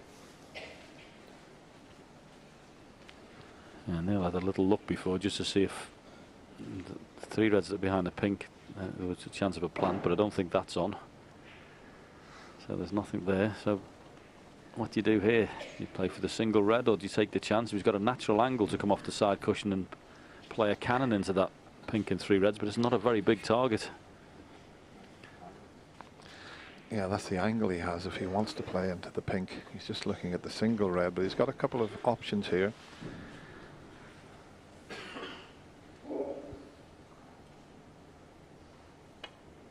Yeah, I don't blame him there. I think if he can pop this red and, well, I think he might have the cue ball to go a little further. If he could play that and then potted the red and come on the 35. blue. It's quite an easy cannon off the blue into that pink and 3 reds.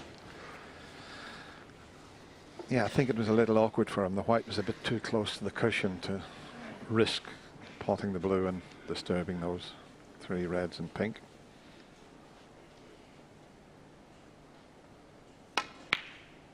It didn't cue that well.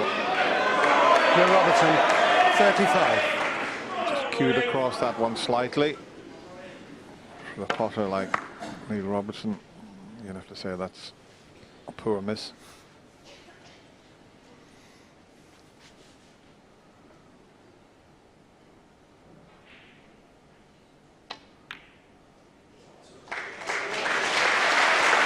And here's the angle we're talking about, Dennis. If you've got the nice little half ball on the blue, and this is all about the cannon here. Just needs these to open up and land on one, and they'd be a massive favourite in this frame.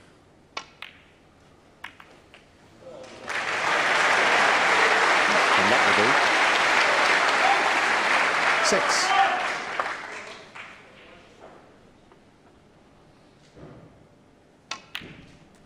It's nice to have 7. plenty of enthusiasm, but just shouting out at the wrong time can put the player off. Well, I mentioned earlier that'd be slightly worrying times. It'll be seriously worrying times if he doesn't win the frame 14. from here. Because these are absolutely lovely now. 15. To level the match at 3 each. Okay, green to brown could be the only slight hiccup, but you wouldn't expect it. Well, what have we had? 4 or 5 matches that have gone to a deciding frame 22. already? Okay, yeah, certainly 4, yeah. This 23. another one of those that might go all the way, John. Yes. Neil Robertson will be sitting in his chair, kicking himself about the red that he missed. Okay, it wasn't easy, but he was in command in the frame. 28. Somebody as good as him would have been fancy knocking that one in.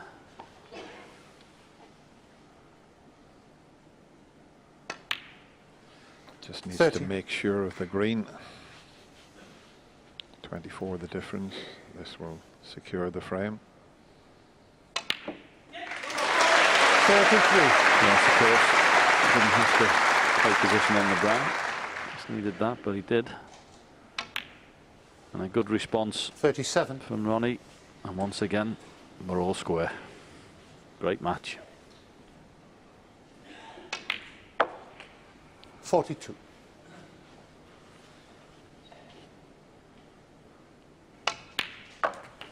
48.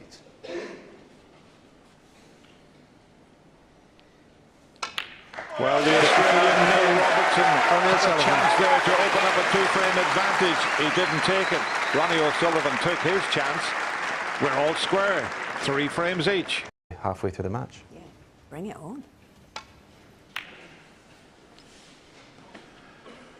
Bring it on, yep.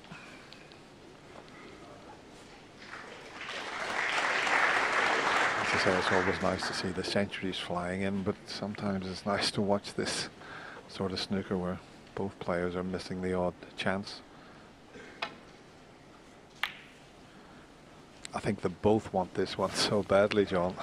Yeah, there's a good intense rivalry here between these two. Both got the ultimate respect for each other's games.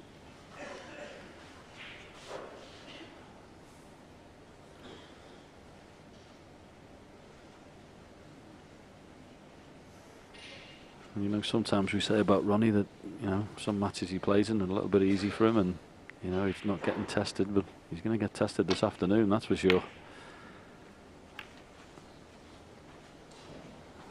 And you can see from his attitude he's enjoying it.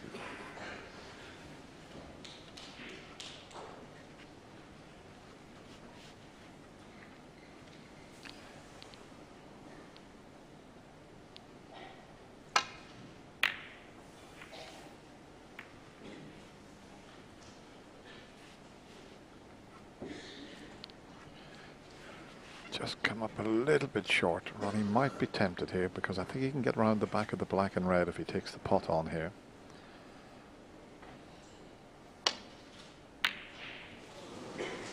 That's okay, he hasn't left anything.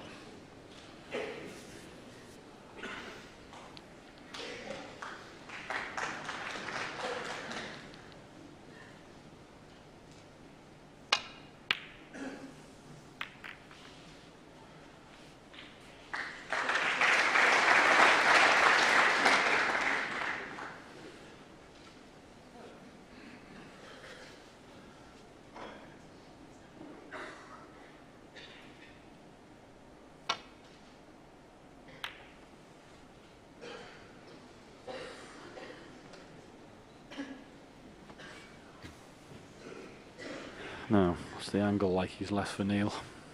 Is it a shot that he can play and screw back to the baulk area? Has he got a pot at one? Yep, there it goes.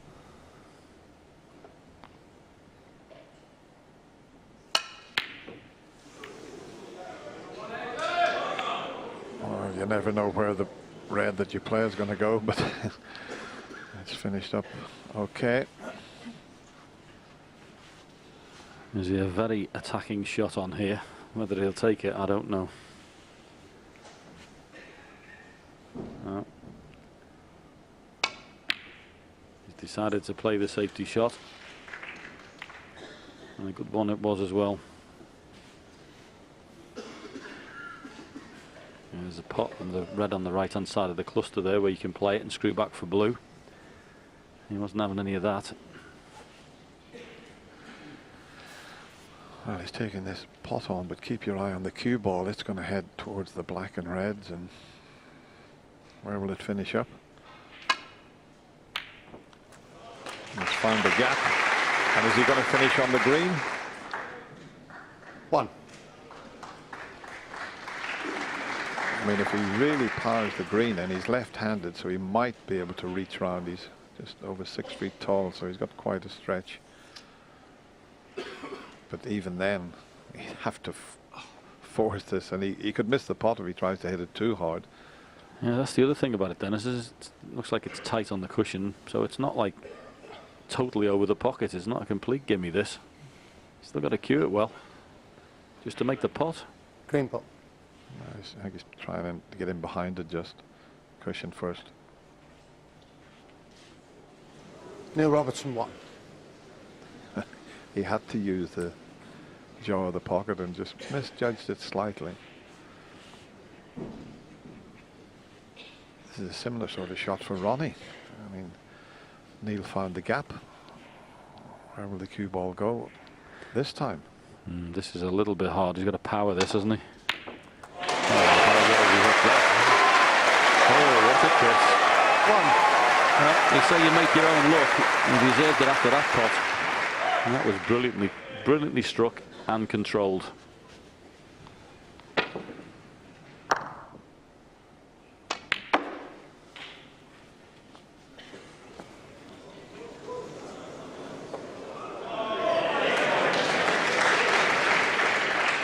Seven.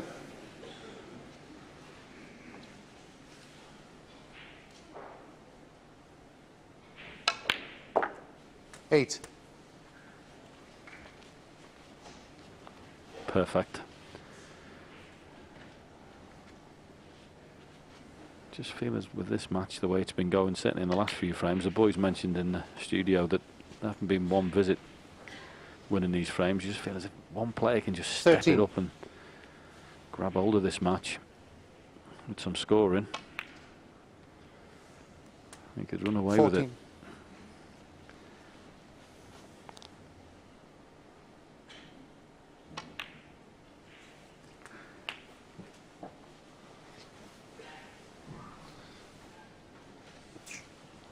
$21.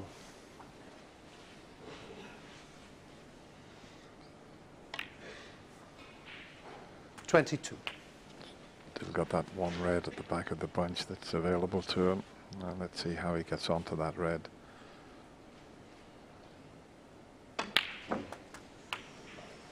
He's left it in such a way that he can develop a few more, but 29. make sure he doesn't lose position though.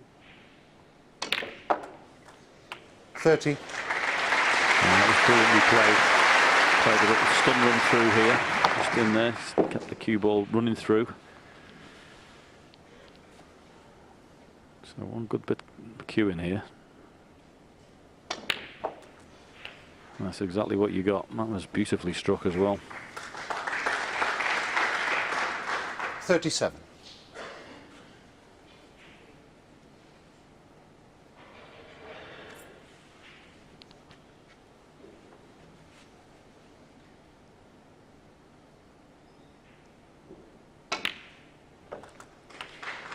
Well, he did the right thing there, a little bit like a golfer. He hadn't quite made his mind up, and he got up off the shot and then got back down again. The worst thing you can do is change your mind when you're down on the shot and continue. Yeah, it was also a lot better than it looked, wasn't it? He had to strike down on that. Make sure you hit straight through the middle of the white. Put any side on that 42. shot, you'd be missing it. So it was very well cued. 43. Striking down on it right the way through and then screwed back up for the brown. A lot better than it looked.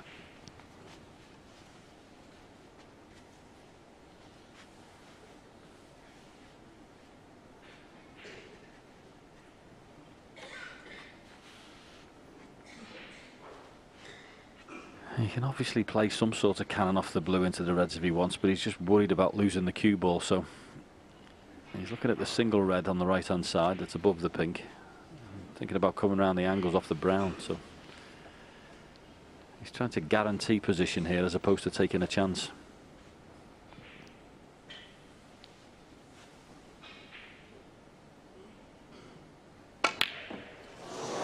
Well, he took too long on that. Is he going to fluke it? Surely he's not going to fluke it down.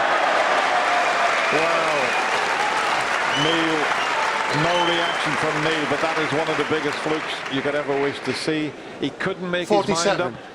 He wanted to take the settle blue down, and please. play a Thank little you. cannon.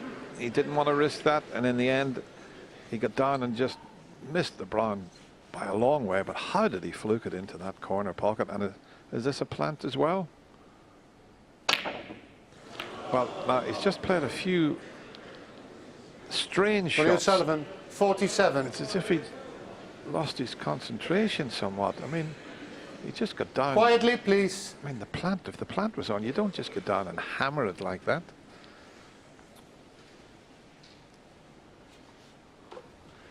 It's like as if he felt guilty for getting the fluke.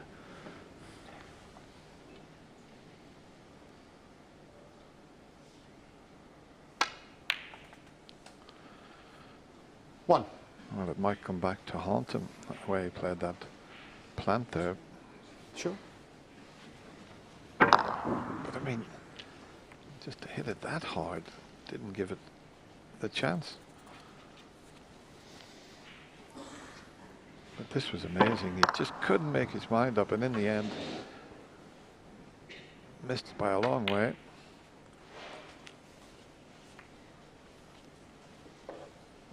And then to see it go in off the red.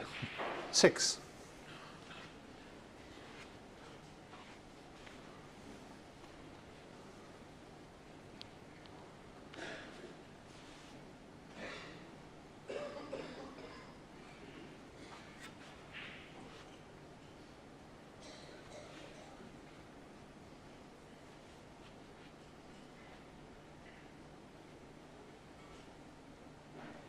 Anyway, meanwhile, this is not a straightforward chance for Neil Robertson. Okay, he's 7. left-handed, so those two reds on the left-hand side cushion wouldn't be as much of a problem for him as a right-hander. But nevertheless, these aren't ideally situated.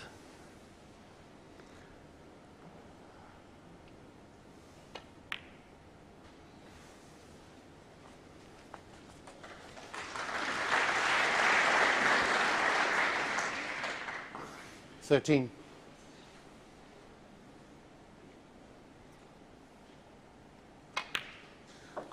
Fourteen. Has the option here. He could play this firmly and try and flick the red out, or he can drop him behind it. I was thinking he could have played it nice and firm and moved the red that's above the cue ball out, because if he missed the cannon, he had the one in baulk. So 21. chose not to do it that way.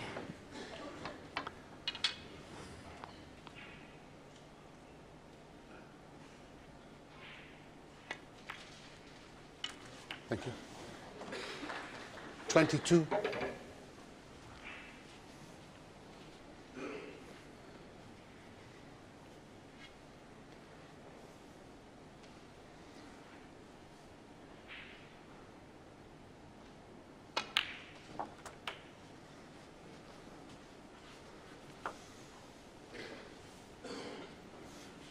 $29.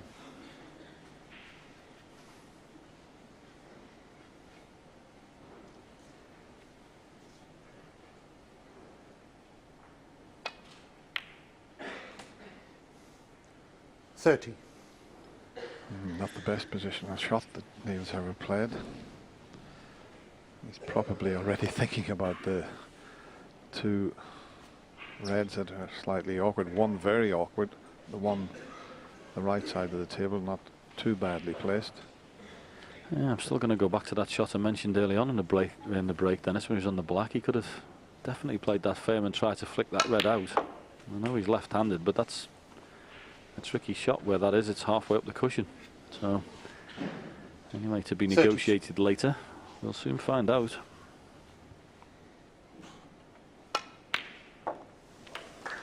$33. Oh, he's got a slight angle on the black. He's left-handed. He can play to drop in behind it, or he can try and can it out. It's not the perfect angle. He'd have to really power this in. And he certainly powered it in, but not quite far enough. So looks like it'll have to be a safety, and Ronnie will be relieved because I think he felt that he might have dished up there, but that was a great effort to bring that into play. Neil Robertson, 40. So still in the balances frame. When Ronnie missed the brown, he had an alternate shot. We might be able to show you.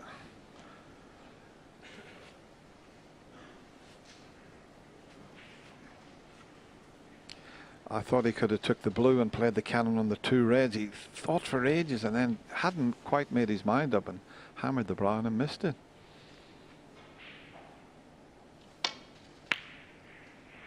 This is a little bit pacey. Oh, the blue has come to his rescue there.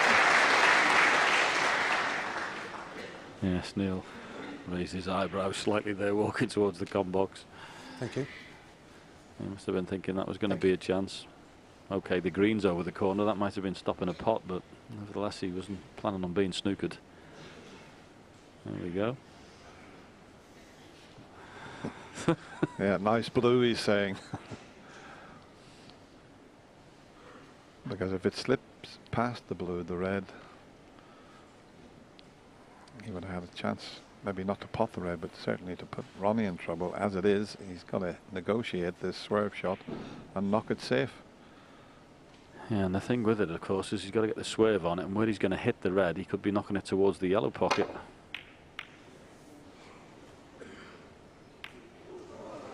So he was in a lot of trouble there, and he'll take that.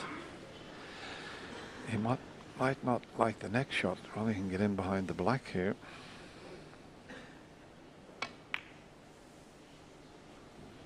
He hasn't hit it hard enough. He's missed a trick there.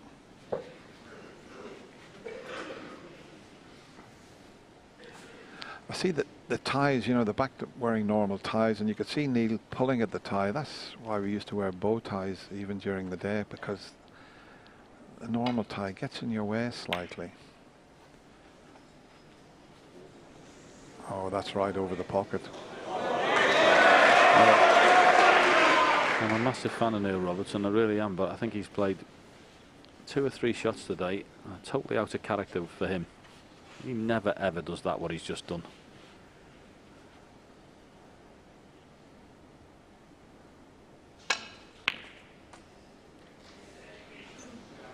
One. For him to play that, I mean, obviously the priority there of that shot is do not put the object ball over the middle pocket.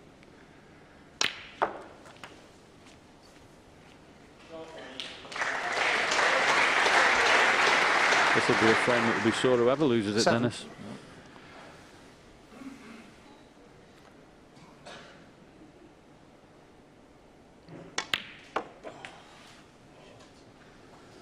He's overhit that, and now it's going to be awkward because he needs the brown also. He's having a quick look at the scoreboard there, 15 ahead. Needs green and brown, and he's going to need a little bit of assistance here to get to this. I don't know if he can do it with the rest. Might just be able to cue past the blue, but he could miss this if he hits it too hard. No. Yeah, I was about to say, Dennis, the one thing that worked in his favour there was he left an angle. It's one of those ones you can play with a bit of run inside just to flick it in. That was the good news about that shot. Well, one good long pot, and we're right down the line of the shot. It's there. 16.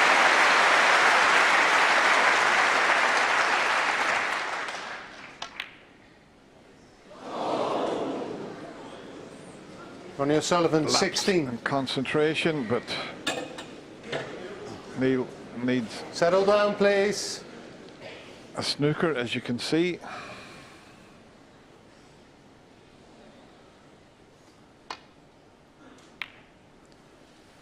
Did that previously in the match when he missed a pink in the middle and then had to wait for another 10 minutes. We show you the miss on the blue again. That would have kept Neil in his seat.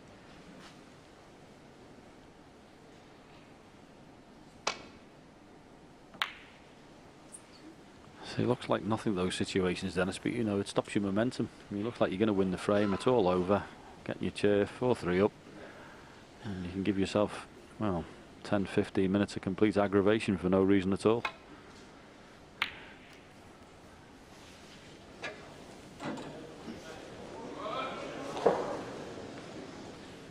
Been a funny frame this. It's had a little bit of everything.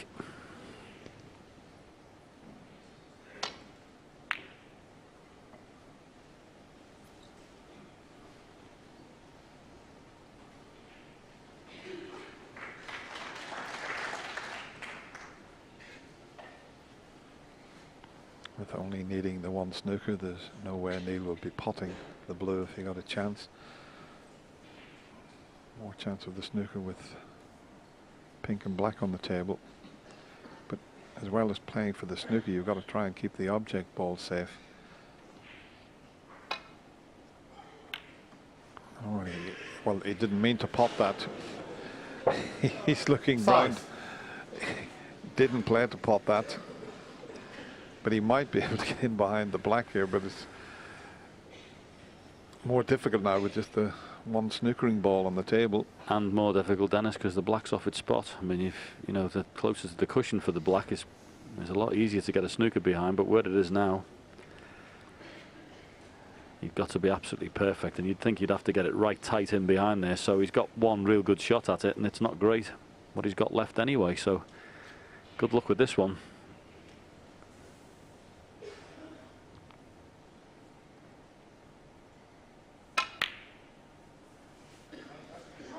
I'll tell you what, it's a pretty good Neil effort. Robertson, if the pink 5. pulls up, it just ran a bit too far, but it wasn't a bad effort.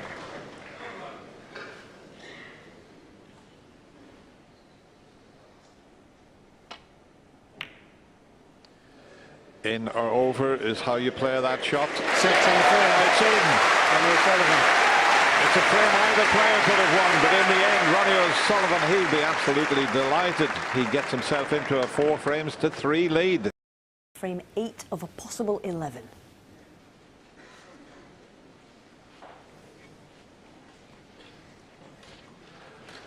Well, a good length with the cue ball, but it's a bit of a free pot for Ronnie. He can go around the back of the black and take this on.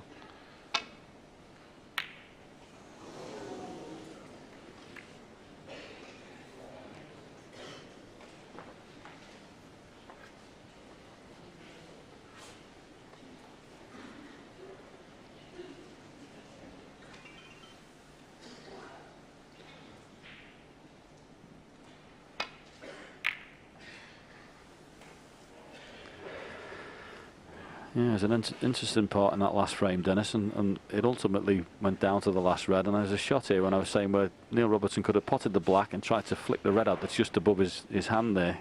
And if he plays it nice and firm and plays that and knocks it out, he could end up going on to win the frame, but if he missed it, he had a red in baulk, so it was a bit of a shot to nothing, really. And I think he may have missed a trick there, because ultimately that red was the last one he had to get, and he couldn't get on it.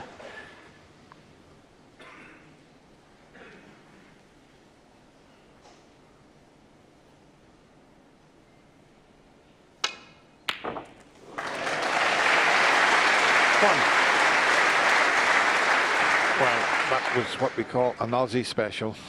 I mean, one of the greatest long potters the game's ever seen, without a doubt. No, it's just tremendous cueing. I mean, such a hard pot anyway, but to knock it in with the topspin and get back on the correct side of the blue is just a wonderful shot.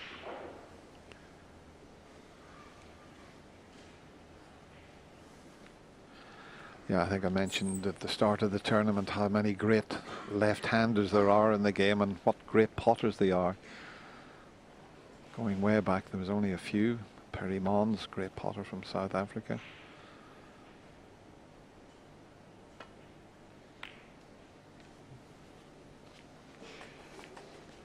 But nowadays, I mean, there's so many great left-handed players. Then Jimmy White came on the scene. 6. Mark Williams. Now you got Judd Trump, Barry Hawkins. Well, Neil Robertson 6. he knocked in an unbelievable opening red. How do you see him missing one like that? I know, they're just, if anything, I was looking at Neil Robertson today and I've not seen him play much this season other than when we bumped into him. His concentration levels is not quite as high as what it usually is. That's the only thing you can say, because he would never miss a shot like that.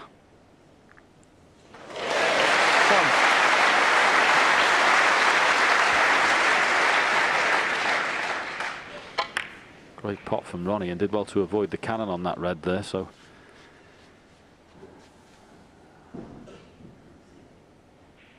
Ronnie's turn to sense weakness in his opponent. Can he make the most of it? 8.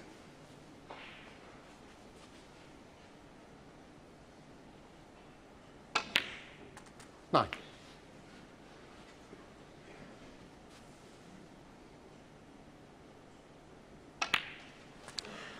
Yeah, I agree with Stephen Hendry. Standard-wise, it's probably one of the 16. worst matches, although it's still very, very exciting. 17. But no century break. Neil's highest 74, Ronnie's highest 63. But been fascinating stuff. Yeah, very similar to yesterday's match with Mark Selby and Mark Williams. It doesn't have to be one visit 24. snooker all the time to make it fascinating. That was a brilliant match yesterday, and Mark Williams, desperately unlucky, played some fantastic match play. Oh, what's going on here at the minute? What is going on? 24. Are we now at the stage where both players are maybe trying that a little bit too hard?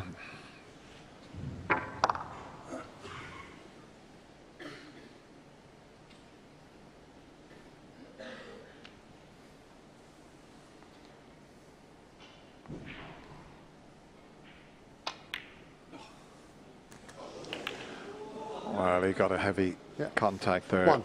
Okay, the red's gone in, but it spoiled the positional side of the shot.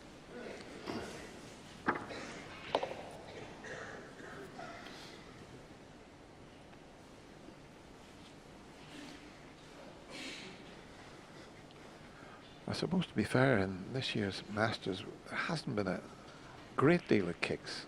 Less than there has been for quite some time, I think. No, and unfortunately when it happened like Blue. it did yesterday for Mark Williams on the blue, Neil Robertson's having to take on here. It was magnified, but this is a big shot to take on. Wow. What a pot. And to do it after the disappointment of the kick and the loss of position is fabulous. 6.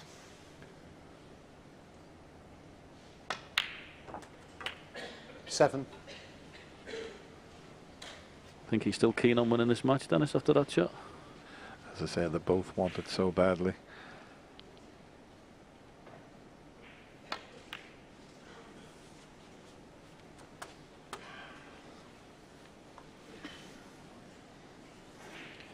But it has to be said, Ronnie was in the 40. balls and he was looking good, and he's just gone to clean his hands. A little bit sticky maybe.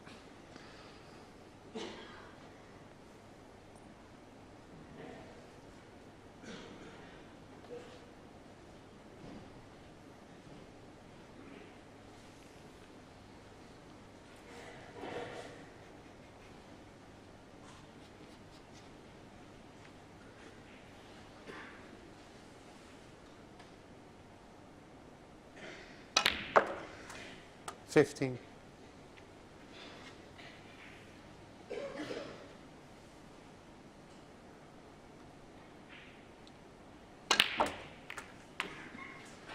that's gone wrong. It's amazing. I was just about to say, with these players, you normally expect them 22. to win a frame with one visit, but what's been happening here, there's all sorts of little things going on, and there's another one where it's ran onto the red and out of position. I don't think it's desperate though, Dennis. He's got the one in the insurance policy in the balk area. So he may have lost position there, but the way his long potting's been, this will be going in. 23.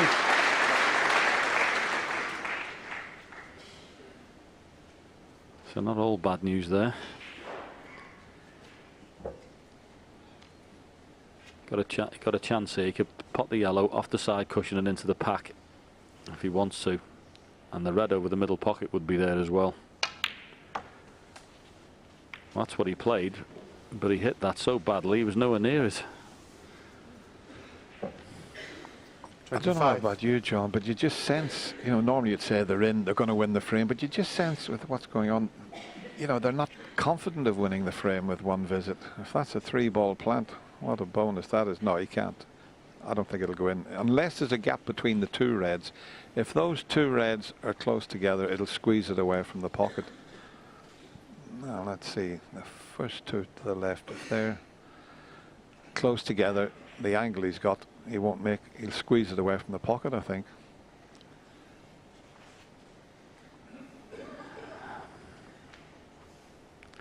Now from that angle, maybe he could possibly make it, because there is a little gap between the reds, but he still doesn't fancy it.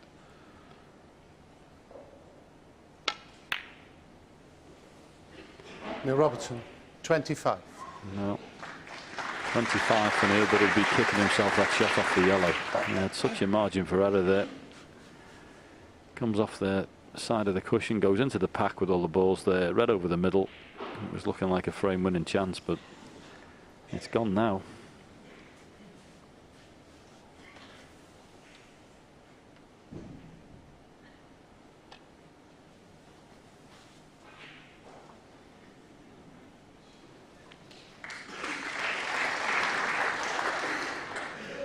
It's good stuff though, Dennis. I don't know what's going to happen next. What happened next? I think you used to be on a program, Question the Sport. How many years were you the captain? What happened next?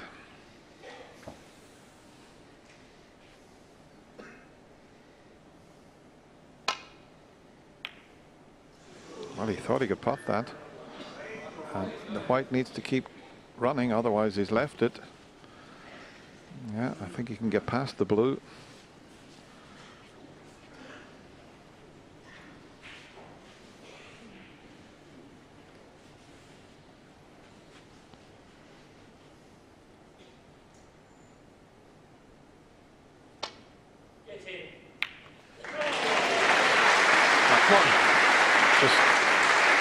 Someone shouted out there, get in before the white got near the red. We don't need anyone like that shouting while the player's playing the shot, because it'll put the player he's supporting off.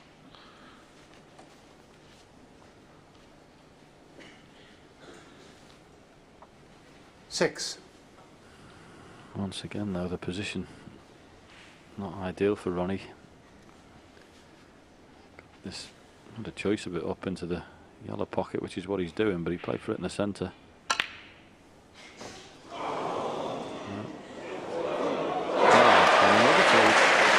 Seven.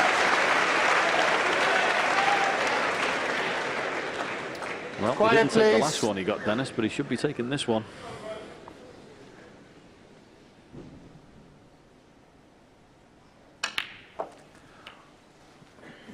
Listen, you get enough bad luck at times in a game. If you get a fluke like this, 14. listen, why not take full advantage? It like left the 15. cushion and then seemed to come back in. I think it was just, there was a bit of swerve on it, hitting Yeah. the angles. I think the side arced it round into the pocket. Listen, I'm with you on it. You get a fluke, you make sure that you get the most of it. You see, it's the jaws, and then it sort of hits the cushion, and because it's 22. got side on, oh, they get a flick off the brown. Wow, 23. that brown's been pretty good actually, isn't it? Well, it should have been in the other one, but of course he played a plant afterwards with not a lot of care.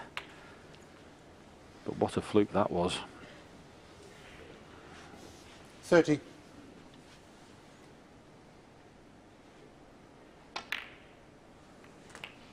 $31. He didn't play that too well. That's a bit careless there. Misjudged the cannon completely.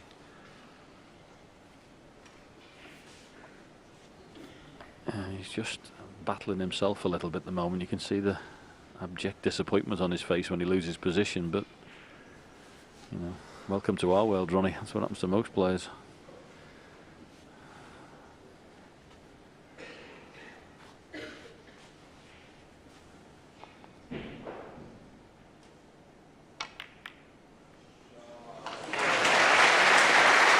Excellent recovery.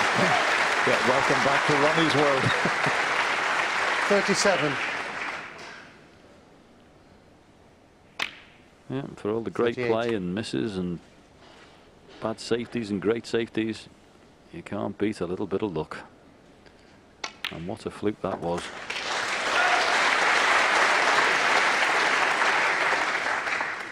$44. 45. Still the same Neil Robertson, very focused, great temperament, but that was hard to take because it means now that he's going to have to win the last 3 52. frames. He's quite capable of doing 54. that. As Ronnie overscrews the yellow, but that doesn't matter. Neil will stay in his seat, or he might leave the arena just to compose himself, but doesn't matter about the green. 54 in the That was frame. an unbelievable fluke that Ronnie O'Sullivan got, and no wonder he's leaving the arena. He's now just 1 frame away from a place in the semi-final. It's 5-3 to the Rock. Against Ronnie since that semi-final victory here at the Masters, and he's really up against it now.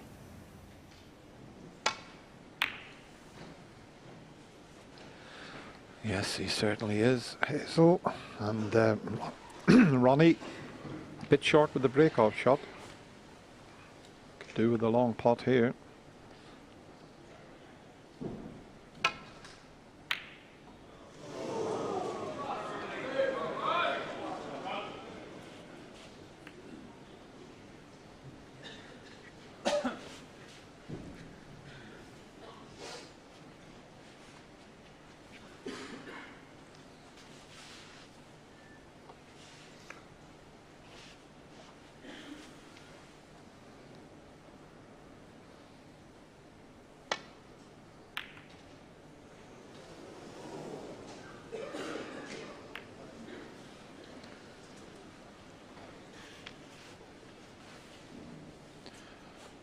Just giving the cue a clean there just to make sure it's nice and smooth.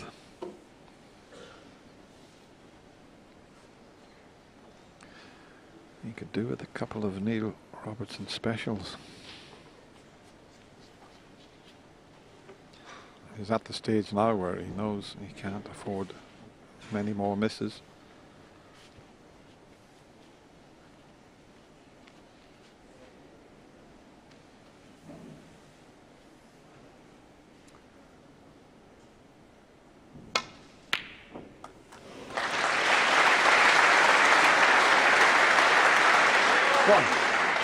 That's a terrific opener.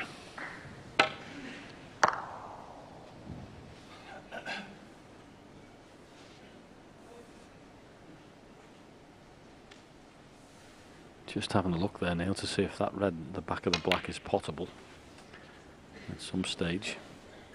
Obviously not playing on it there, but he's just seeing that if he can pot that and get it away from the 4. black, it'll free it, but don't know about that one. 5.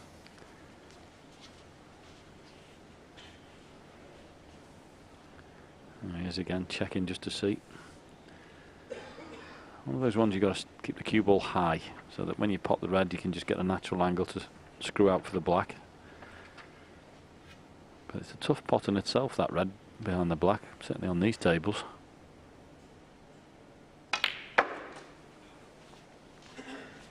And he'd be absolutely disgusted with that. You can see him turn his head away because the one thing he didn't 10. want to do was come low. He's got into that a bit too much.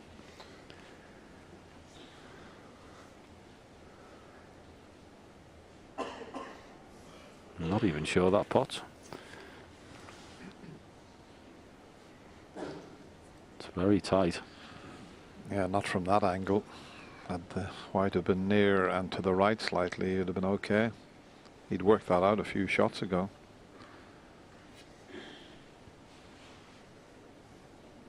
Stephen mentioned, didn't he, in the studio that struggling for positional play today. Another example. Another example. Neil Robertson, 10.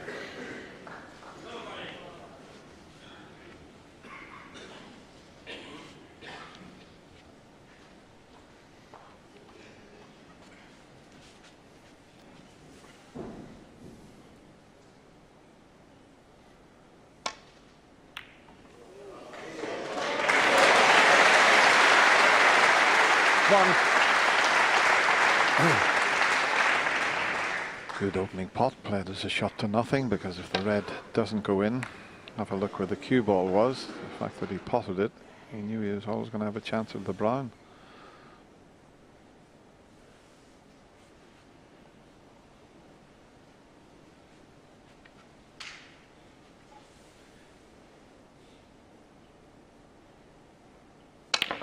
Well, boy, to hit it that hard and expect Ronnie the O'Sullivan, pocket 1. to accept the brown was asking something.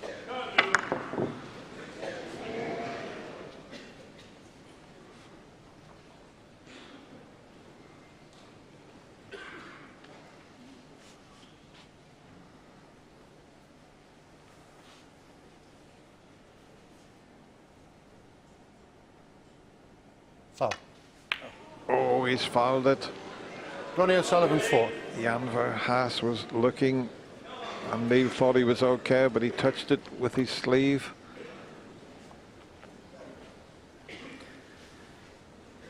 Yeah, bad news on the foul.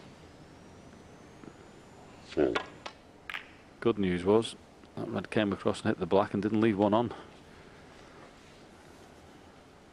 Could have been all bad for Neil there.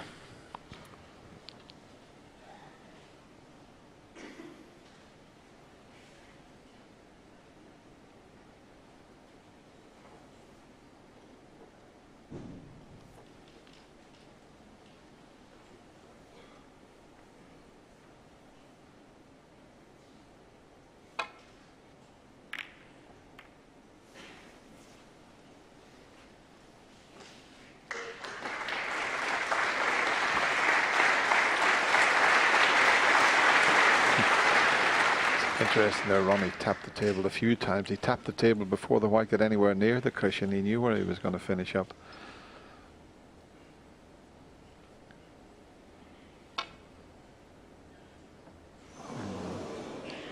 Don't mind him missing it altogether with the Foul. first attempt. Miss. Much better Neil doing Robertson. that than hitting the red thick. He'll have another go at it.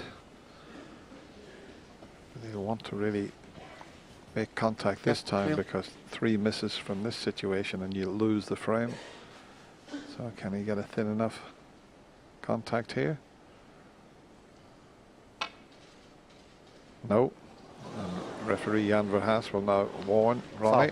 Foul. Well, Miss. I said earlier today, Neil Dennis, is Robertson, anything 4. else going to happen in this match? Surely he's not going to lose a frame from missing the reds 3 times. Gonna have to warn you, Ronnie. Okay, you've got to hit a red this time. Yeah, put plenty of chalk on the tip. The last thing you want to do is miss cue.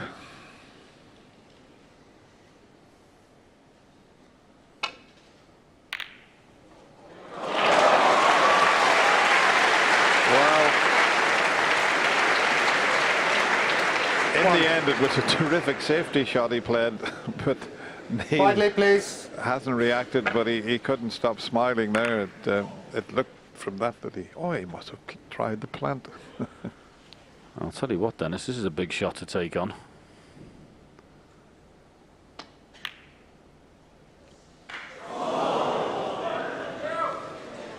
Ronnie O'Sullivan 1. Quietly, please. Well, you were right, John. It was a big shot.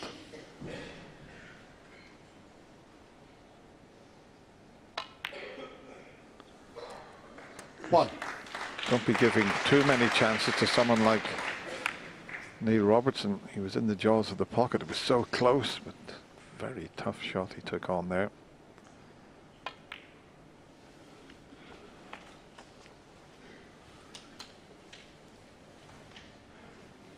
Six.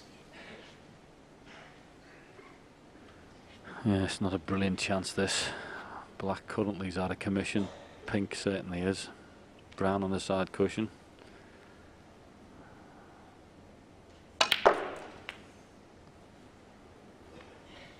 Seven. Not perfect on the blue. Suppose he could take the green, being left-handed. Might actually be a natural angle back for the red that's at the bottom of the cluster, because that'll pot. But is he hampered with his cueing? Looks like it.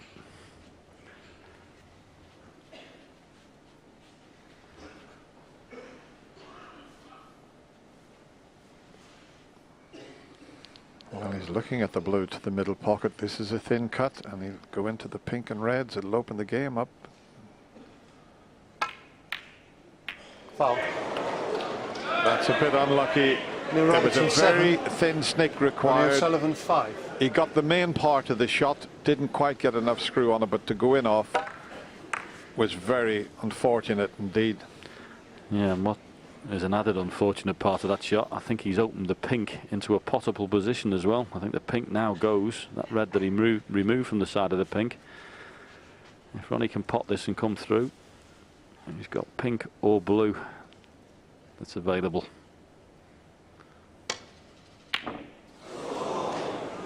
Well, he should have had.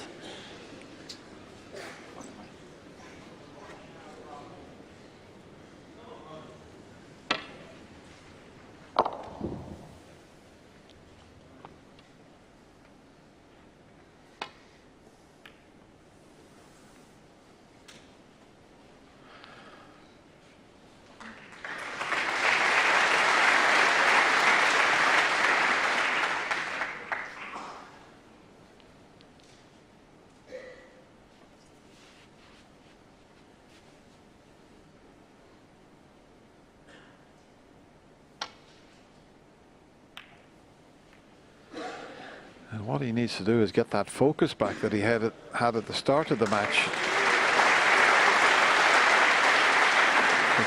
It has to be said, just a few little signs that he's getting a little frustrated with himself. He sets himself such high standards, Ronnie O'Sullivan.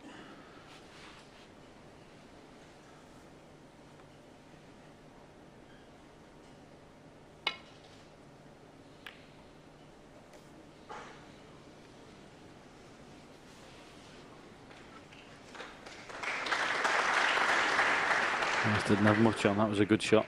Neil played there. Knew he'd be clipping the red towards the corner, but as long as he could use the yellow, green or blue to cover it up, it was okay. Similar shot for Ronnie here, but one he has to be careful with. Don't hit the bump in the middle pocket either. As he covered it.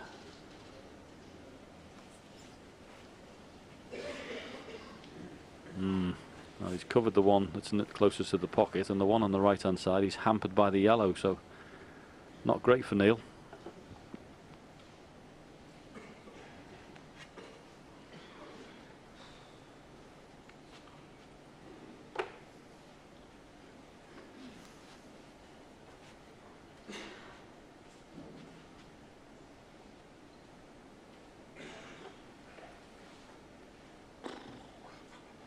just noticed, John, something with Ronnie when he's down on the shot. It's as if he's moving around a little bit. You know, he never used to do that. You know, he's just rock solid, but detected just a little bit of movement while he was getting ready to deliver the cue. That was just containing safety.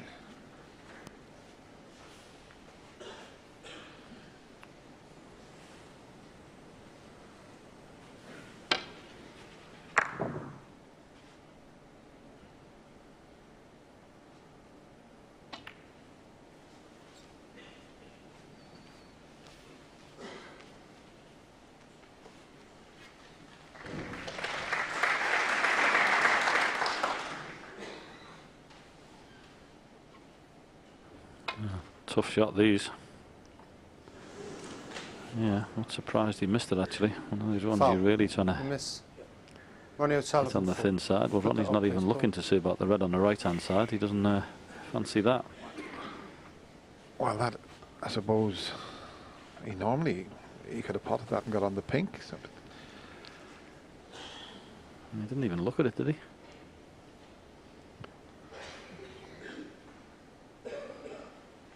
Just while they're replacing it there. Just now, you see, there's where it is. It's nearly on the brown spot. Yeah. Okay, Ronnie. Looked as if he could take it on. Wouldn't have left a great deal, but he had it replaced.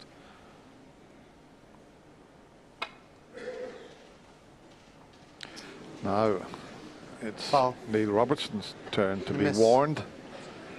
He won't even look at the red Ronnie this time. O'Sullivan 4. Yeah, and of course, if he did it and missed it 3 times, then this would be frame and match, wouldn't it?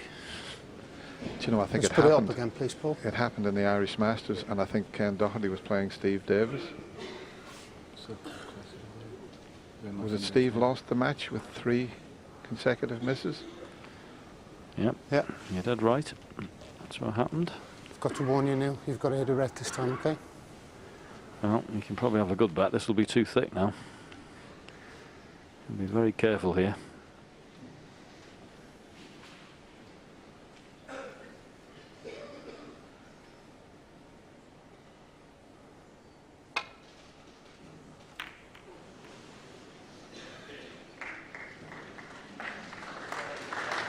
Yeah, too thick, but I'll tell you what, he'd be glad when it's finished.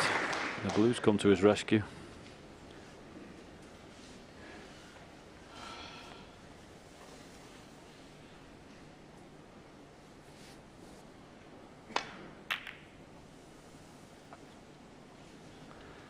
Played that with a load of check side, just to straighten the cue ball up.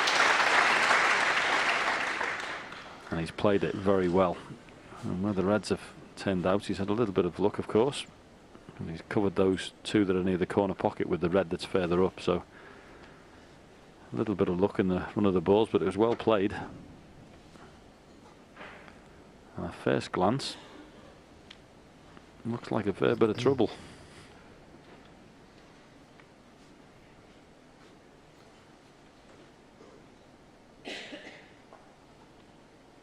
Well, that's what he's faced with there. And as you can see, a very difficult situation. You'll have to give this one a little bit of thought, because he knows one mistake here and he could be out of this year's Masters. Yeah, the 2 reds that are near the top corner, the bottom one, Neil was looking at trying to roll up and drop on, but if you don't get that right, you're leaving a red into the middle pocket. That's what he's had a look at, if you can just come up and dead weight and rest on it, but you've got to get that right.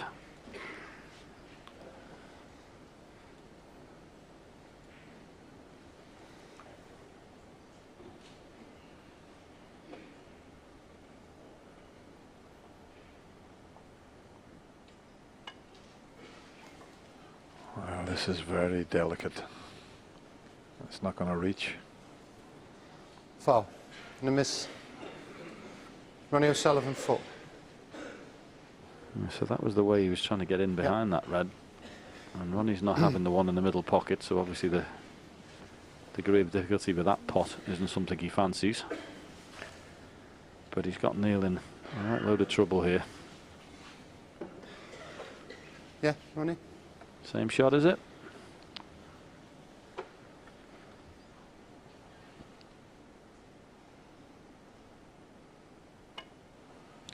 Has he done the same thing again? And then, Foul. And a miss. yeah, Ronnie O'Sullivan 4. and he'll have to be warned again for the second time. That doesn't happen very often, where a player's warned twice in one frame. I've got to warn you again, Neil. Okay, if you play the miss, you'll lose the frame. Yeah, and the match.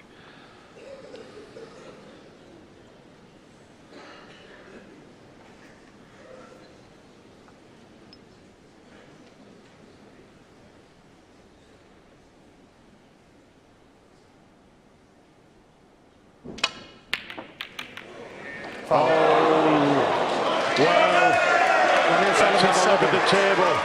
He's given a foul away, 7 points. The black, will it go on its own spot? Dennis, I think it's the ultimate whammy. I think everything pots. Settle down, please. Quiet now. He was in so Thank much you. trouble. Quietly, please. He thought he had to take on that possible pot. There was virtually no pocket to go in. Some of the balls were very awkward, but have a look at how they've split up. And for those to finish like that and get the black on the spot with everything in the open, you couldn't ask for anything more. The only thing is, the way it's gone this afternoon, will it be over?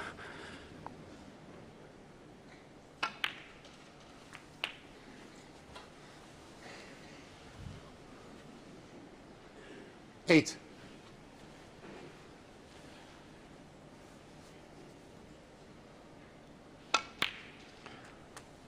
Nine. They've played each other twice in the Masters. Neil won 6-1 in the semi-final 2015. Ronnie won 6-4 in round 2 in 2010. 16.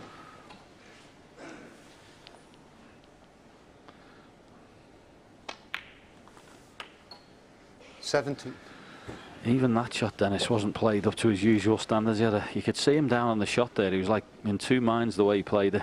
I mean, obviously, it's a black off the spot. He should be knocking this in, but just little odd positional blips from Ronnie O'Sullivan that you don't normally 24. see. But these are just spread lovely. 25. And no excuses now.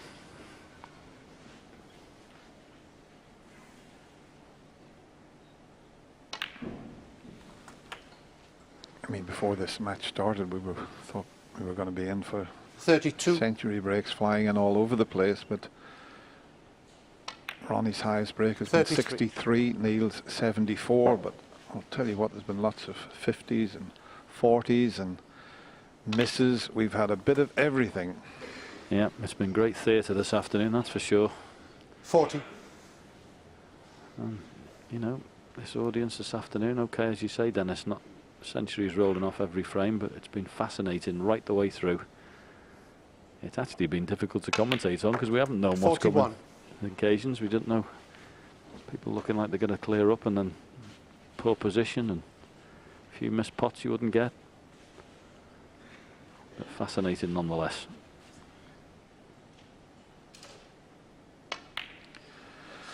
That's the frame and the match secure. Neil Robertson 46. had a chance to go 4-2 in front, and for me that was the big 47. turning point in the match.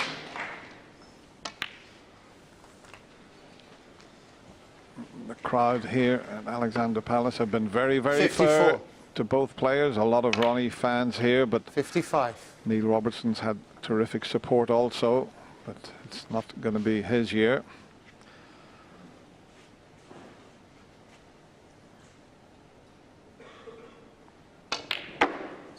Just looked as if he had lost a little bit of focus. Ronnie was very up for the start 60. of the match, but just seemed to lose his way towards the end, and probably because he set such a high standard. 61. He's had a few flukes here and there, which always help.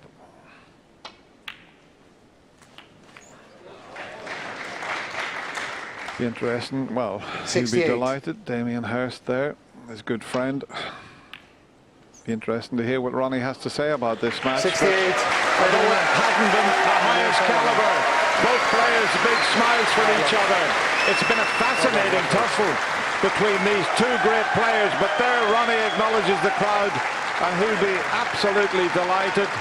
And in the end, it was a comfortable win, 6-3 for the Rocket.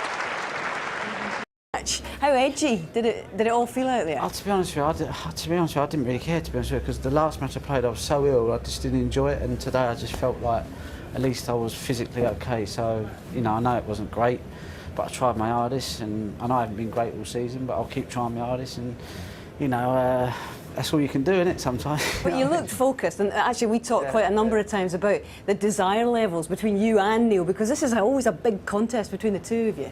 Well, I don't know, really. I suppose any of the top 8 that play each other, or top 10 play each other these days, they're all tough matches. You know, you've seen some of the results here this week, you know.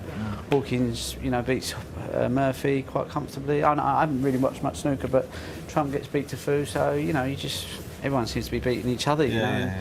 I just keep trying to hang in there, you know what I mean? But I'm getting twitchy now. I'm officially switching. A better or a worse performance in this one than against Liang in the first game? No, physically I just felt better. So today, you know, I knew he had to beat me, whereas the other day I was just sort of like, I was all over the gaff, mate, physically. And the last 3 or 4 days I've been really ill, you know. So I took antibiotics. I never take antibiotics. And this is the first day that I actually felt like, you know, normal. So, you know, I was looking forward to playing just because I felt decently myself, you know. You're a bit surprised that, you know, with the misses that Neil Robertson was missed, it sort of sometimes it gets a little bit contagious, isn't it? Because you're not expecting a miss and you get to the table really quick and then you miss. Yeah. I mean, I think I just dragged him down, to be honest with you. I did. That's what I'm just doing. I'm just dragging them all down to the level. And they seem to be missing balls or something keeps happening for me. But, you know, that's all you can do sometimes. You know, I've had a good 4 or 5 years where I've just been very consistent.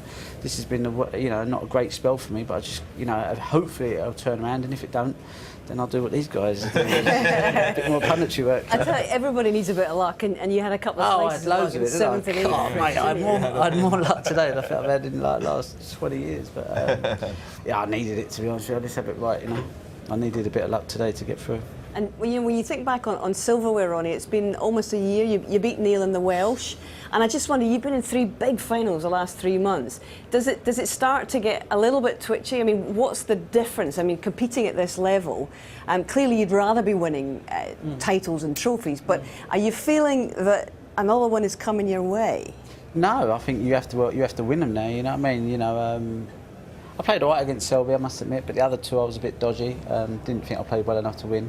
But I missed too many easy balls against Mark, you know, and maybe that's what happens as you get a bit older, and that's the difference between winning and losing. You know, I actually can feel, you know, I think sometimes, you know, you can just sense you're missing too many easy balls, so I need to cut them out. But, you know, I'm just going to keep dragging my career out for as long as I can, you know what I mean? That's what you can do, innit, at some point. Yeah. It's good to be in the semi-final, you know, not playing anywhere near his best, you know, and still being in there with a chance. It can only get better. Yeah, but it's nice to know if your game comes back, you know. But if I'm at that point now where, you know, I'm delusional and it's not coming back, then you're just going to keep getting to quarters and semis and getting beat. But, you know, it's like, you know, you always think you're as good as you was years ago, and I don't want to get to that stage where I'm like waste 10 years where I just keep playing and think you're good enough, but actually you're not. You know what I mean? So I think hopefully I've got 3 decent years left in me. Yeah, but you still believe you can win this?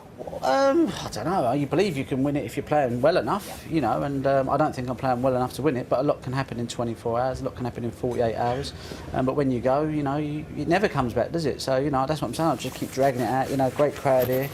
You know, so I'm appreciative that I'm still playing at 40, 41, whatever it is, you know. I just appreciate every time I get an opportunity to go out there, and you know, that's what I'm saying, just try and drag it out as long as you can, innit? You know what I mean? If the pension fund was good enough, I'd have probably sold it in there. But, you know what I mean? You still got to put a few balls in it. Absolutely. You know Great what I mean? crowd to play in. It's fantastic atmosphere. Amazing crowd. It must give you a buzz, though, still coming out there. It does when you play all right, but when you're playing a bit ropey and you start missing a few, you start to feel a bit of pressure because you think like they want you to win, they expect you to clear up, you know. And when you don't, you think, oh, I'm letting down 2,000 people here, or maybe 1,980 odd. You know, I suppose you get a few supporters, but you know, I was just sort of like, you know, it can get a bit on top of you, you know. But when you're playing well, you just revel in it, you know. But yeah, I was a bit twitchy today. That's understandable, but you got a day, and you're going to watch, I'm sure, or at least be aware of it, Mark Allen or Michael Fu, and it's going to be a fascinating match between the two of them. I just wonder what your thoughts are on Marco's resurgence. Well, I watched him play. Well, he played me in the UK, and I just said to him, I knew he'd change his technique, and he looks so much more aggressive. You know, and it's kind of. It's had an impact on all his game. You know, he's always been clinical around the balls, but he actually looks confident now, and I think he's going to find it a lot easier to get over the line. I think that's the only thing that held him back. So, you know, and then he played fantastic in Glasgow, and he's played a great match here against Judd Trump. I don't think he would have beat Judd Trump with his old technique. I think playing with that confidence against someone like that, you know, when someone like Judd's playing that well, you've got to go toe-to-toe with him and out-punch him and then stay in there to the end and then out-bottle him, you know. And I think Marco done that because he played, you know, he's playing much more aggressive, and I think to win and be at the latter end of the tournament consistently, you need to play that game, unless you're Selby, who sort of can tie you up in knots, you know. Exactly, and you know, you talk about bottle. Mark Allen's got plenty of that. He's shown that, and he seems to come good. We saw in that final frame decider against John Higgins. It's almost like when the pressure gets a bit more touchy-feely for him, he seems to respond a bit better. Is that your view of him overall? I always thought Mark was a great match player, but I think he's a little bit like Mark. I think, you know, he could probably do with a little bit more of a power game to stay with the top guys, you know, because a lot of these guys, you know, they see one shot and they know it's that shot that opens the game up, and if you can't do that comfortably, you know, you're going to be, you know, it's difficult to build momentum, and a lot of these guys can win 6-7 frames on the bounce now just through heavy scoring, and you know, it's unlikely you're going to scrap a tournament. Do you know what I mean? You might scrap the odd match, but at some point you've got to start making 80s, 90s and 100s. You going to call that match for us tonight? No, I mean, because I'll call it and I'll end up getting it wrong, and it's easy. Don't worry. And then you go, oh, stuff on it. I just don't have a good game with both nights. I don't want to give money ammunition. I'm just going to go and just chill out. However it is, you'll meet them on Saturday. Ronnie, thanks for coming in. Thank you. Well played today. Cheers. Okay.